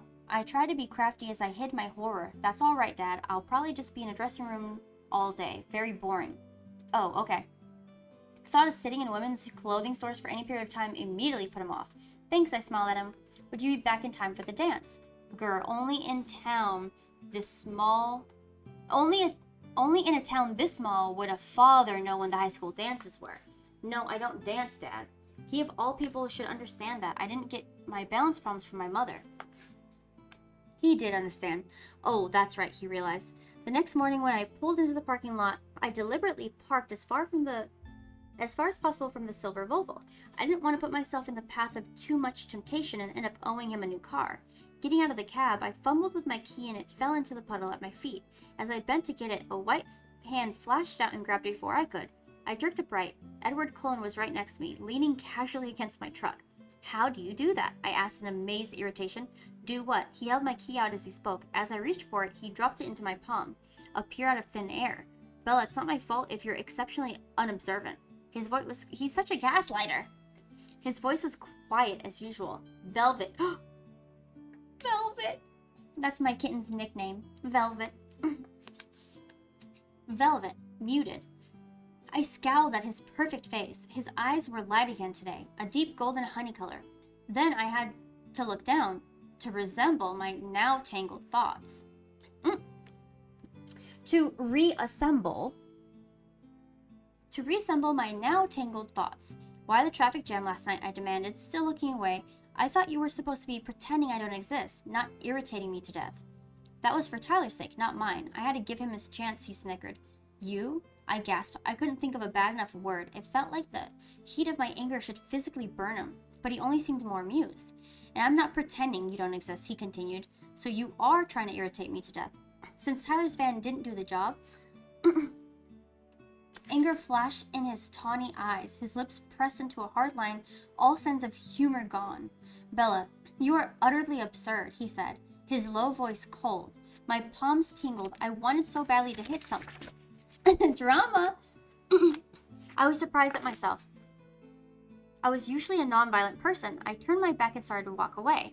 Wait, he called. I kept walking, sloshing angrily through the rain, but he was next to me, easily keeping pace. I'm sorry that was rude, he said as I walked. I ignored him. I'm not saying it isn't true, he continued, but it was rude to say it anyway.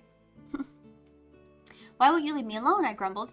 I wanted to ask you something, but you sidetracked me, he chuckled. He seems to have recovered his good humor. Do you have a multiple personality disorder? I asked severely. You're doing it again. I sighed. Fine then. What do you want to ask? No way. I was wondering if a week from Saturday, the day of the spring dance. Are you trying to be funny? I interrupted him, wheeling toward him. My face got drenched as I looked up at his expression. His eyes were wickedly amused. Will you please allow me to finish? I bit my lip and clasped my hands together, interlocking my fingers so I couldn't do anything rash. I heard you say you were going to Seattle that day, and I was wondering if you wanted a ride. That was unexpected. What? I wasn't sure what he was getting at. Do you want a ride to Seattle? With who? I asked, mystified. Myself, obviously. He enunciated every syllable. As if he were talking to someone mentally handicapped. I love that. I love that for Edward. I was still stunned. Well, why? Well, I was planning to go to Seattle in the next few weeks, and to be honest, I'm not sure if your truck can make it. My truck works fine, thank you very much for your concern. I started to walk again, but I was too surprised to maintain the same level of anger. But can your truck make it there on one tank of gas? He matched my pace again. I don't see how that is any of your business. Stupid, shiny Volvo owner. The wasting of finite resources is everyone's business. Honestly, Edward, I felt a thrill go through me as I said his name, and I hated it. I can't keep up with you. I thought you didn't want to be my friend. I said it would be better if we weren't friends, not that I didn't want to be. Oh, thanks. Now that that's all clear up. Heavy sarcasm. I realized I had stopped walking again. We were under the shelter of the cafeteria roof now, so I could more easily look at his face, which certainly didn't help my clarity of thought. It would be more prudent for you to not be my friend, my friend, he explained. But I'm tired of trying to stay away from you, Bella. His eyes were gloriously intense, and as he uttered that last sentence, his voice smoldering. I couldn't remember how to breathe. Will you go with me to Seattle? He asked, still intense. I couldn't speak yet, so I just nodded. He smiled briefly, and then his face became serious. You really should stay away from me, he warned. I'll see you in class. He turned abruptly and walked back the way he'd come. Oh, that's it. Chapter 5. Okay, so far. Also, a little reminder for those who might not have seen it. Can I do it? We have... Is that Bella? See right here in the gold? We have Bella, if I can show you. We have Bella! And then on this side, we have Edward, but this side is even harder to show. And we have Edward on this side. How do I do it? Oh, see? I love it. So they're just like pretty much toying around with each other at this point. In the movie, obviously this was so compact. These scenes like all merged. Reading it, I have to take the movie out of my imagination because the things that I'm expecting to happen because the movie are not happening the same way at all. Of course, like all these side conversations I already expect not to be in the movie, but they're changing scenes up too. And conversations that are being had at completely different times than how the movie showed. So it's really interesting. But so far they're just playing around. They're playing games. It's cat and mouse at the moment. I don't know how long the cat and mouse lasts for until they just get together. But we're going to stop the reading there. I'm going to read more chapters on future streams, as well as have like a whole reading stream so we can really make a dent. But we've had a fun stream. We talked about Thanksgiving, talked about the blackout, the Nationwide Blackout, did some crafting, and then read a chapter. It is getting to that point where I'm getting hungry and I want to eat. And my physical and mental health is my top priority. The candle's burning great. So I want to go ahead and go make myself a meal. I'm going to be making some soup. I don't know what kind of soup yet. I have a lot of options. But I'm going to be making a cozy little soup. We're just going to have a nice relaxing rest of the day. Nothing crazy, nothing serious. Thank you all for being here. Now, you know, I did say my event list was on halt. I changed my mind. Okay, moving forward, I am gonna continue. Oh, maybe stuffed shells? Yeah, I was supposed to make the stuffed shells last night or the day before, and I didn't.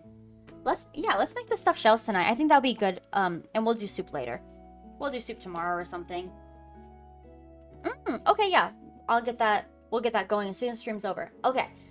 I know I said we were taking a break from my event list. I changed my mind. My infection has gone away to the point where I'm feeling no pain. I'm back to normal. I do have a wisdom tooth extraction for December 3rd, but that's many days away. Yeah, it's literally 6 days away. It's unfair to put my events on complete halt until after I recover. So we're going to put this back on. Continuing to read Twilight. We're going to be reading more chapters than just one moving forward. We're going to be reading multiple chapters, maybe a couple times a week having just full-blown reading streams. We're gonna resume Fierce to Fathom. Possibly my next stream that I do, we're gonna run Fierce to Fathom the final episode. And then moving forward from that, after we're done with that episode, I'm gonna do a cooking stream to make the casserole from Ironbark Lookout. So stay tuned for all of that. The bird feeder is coming up. I still have oranges, and so before they officially go bad, I need to use those. So if you're here, you're lurking, you're watching, if you're watching the VOD, prepare for all this stuff. In my Discord, I have a section that is, well, let me see. I can't remember. I think it's called Join Along. It's a little section that says Join Along, and it puts all the recipes for any dish I'm gonna make and any supplies list for any crafts I'm gonna do. Let me confirm. Yes, Join Along. So I do have the bird feeder already there in my Join Along channel. So all the ingredients, it's an orange, birdseed, peanut butter, and twine. If you don't have twine, ribbon, floss, any form of rope, thread, no. I was gonna say thread. No, I meant, I'm blanking on what it's called that you crochet with and what, oh my gosh, and knit with. What the heck is that called? Anyway, I'm blanking. Whatever you have, and yarn.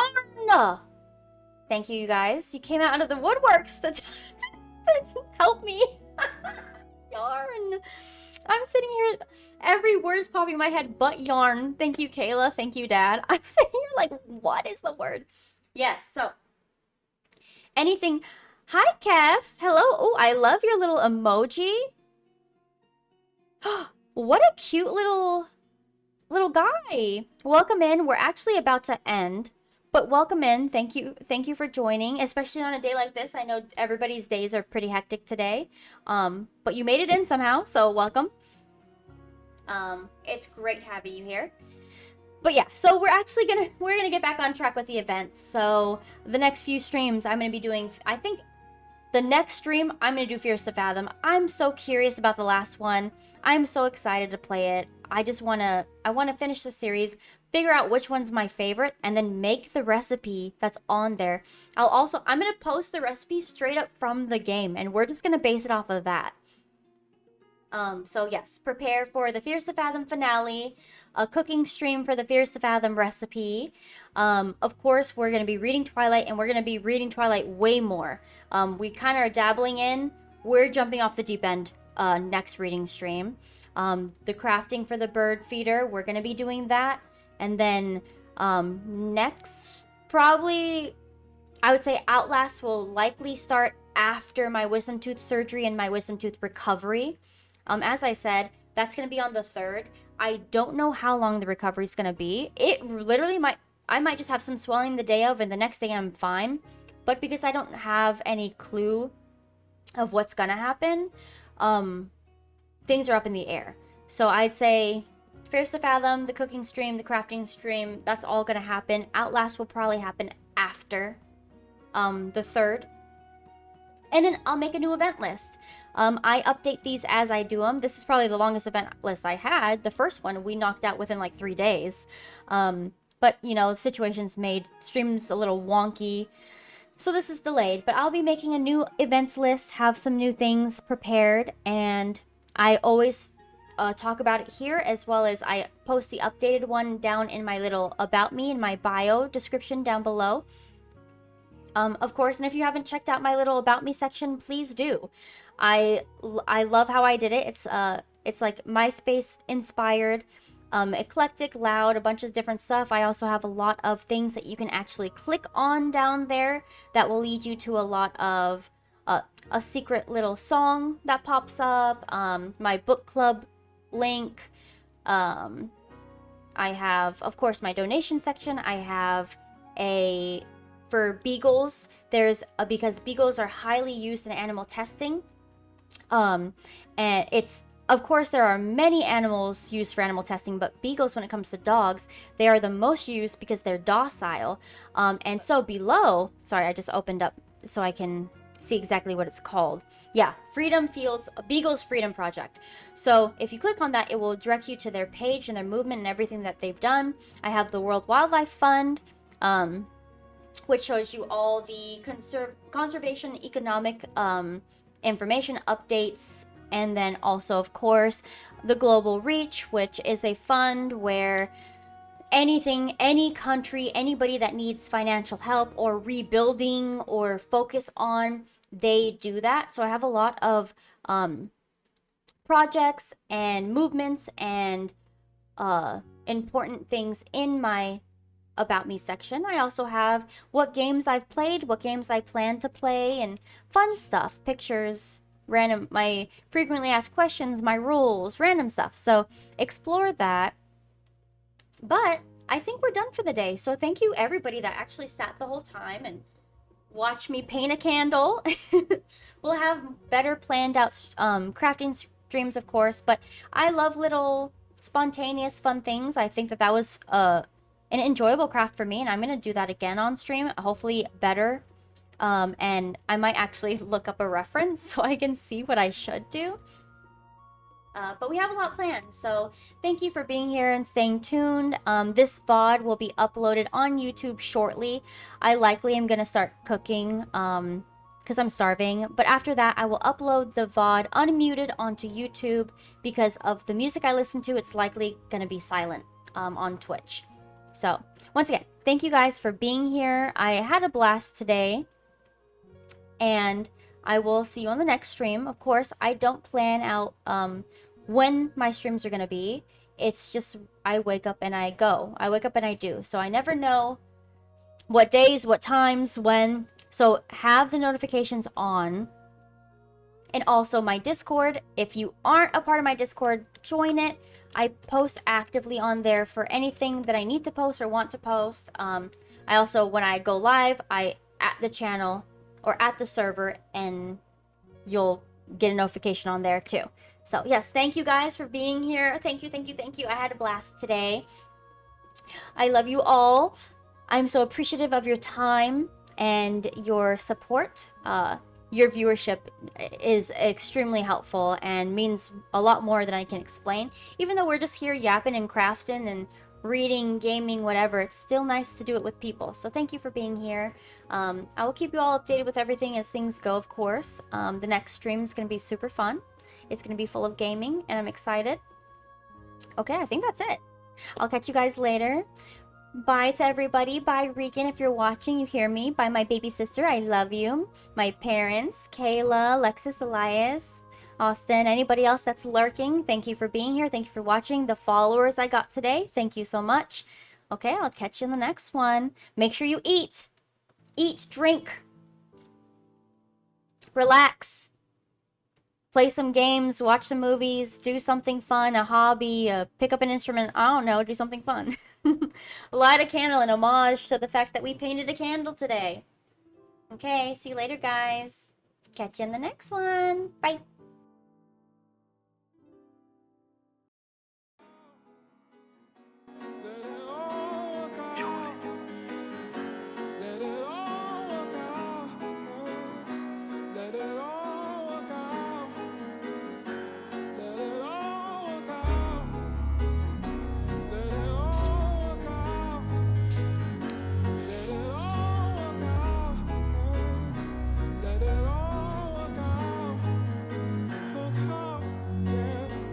bitch. Yeah. Was on the outside looking in this bitch, but now I'm in this bitch. Yeah. I'm in this bitch. Tunchi, you a genius. Looked in the mirror, said, don't let the money come between us. I'm loaded, loaded at my earliest convenience. But fuck 'em, I feel like I got 10 middle fingers. I'm sipping in this bitch and popping uppers. Gotta take this that shit that give a flower color. And some bitch named Wonder Woman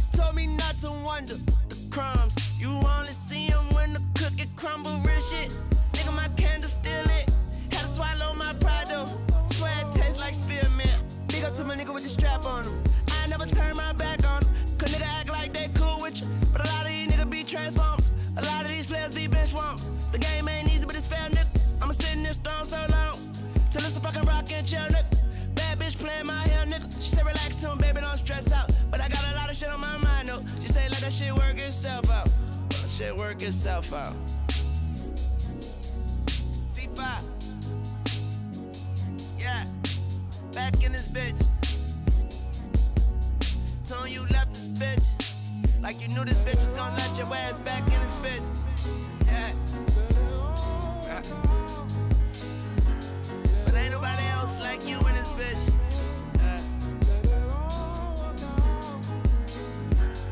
Ain't nobody else like you in this bitch. See that you a psychic. Cause you said there'll be days like this. They want a piece of me, I ain't the one that's serving slices. Please swallow. I had my share of dirty diapers, real shit. Pussy niggas on that guilt trip. It'll be on in a heartbeat. You can hear no pussy nigga shit skip. I fear God, never fear men. Give back, never give in. Beat eyes, never beat women. Keep an open mind, let them peek in it.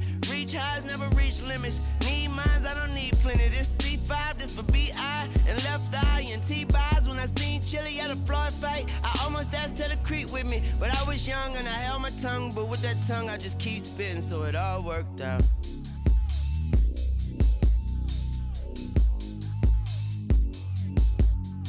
And now I'm in this bitch. And life said to him, you know me for way too long. I never changed, you know I've been this bitch. And then she said,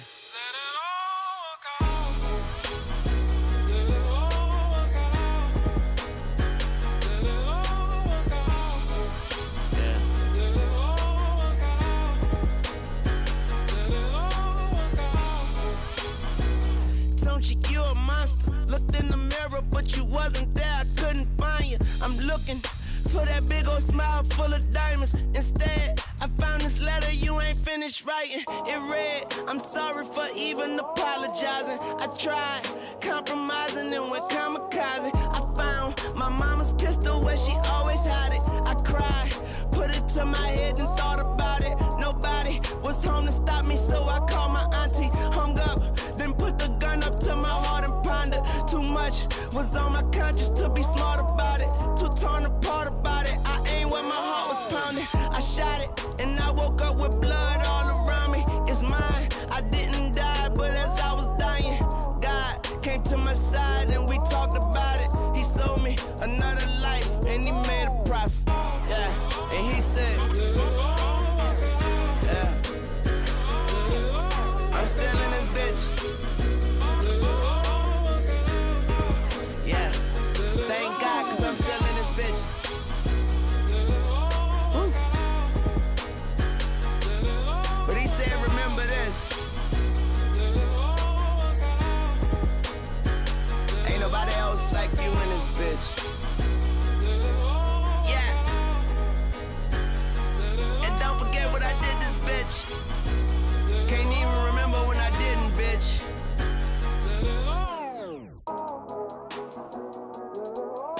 Yeah. Now I'm out this bitch. I'm out this bitch. And it all worked out.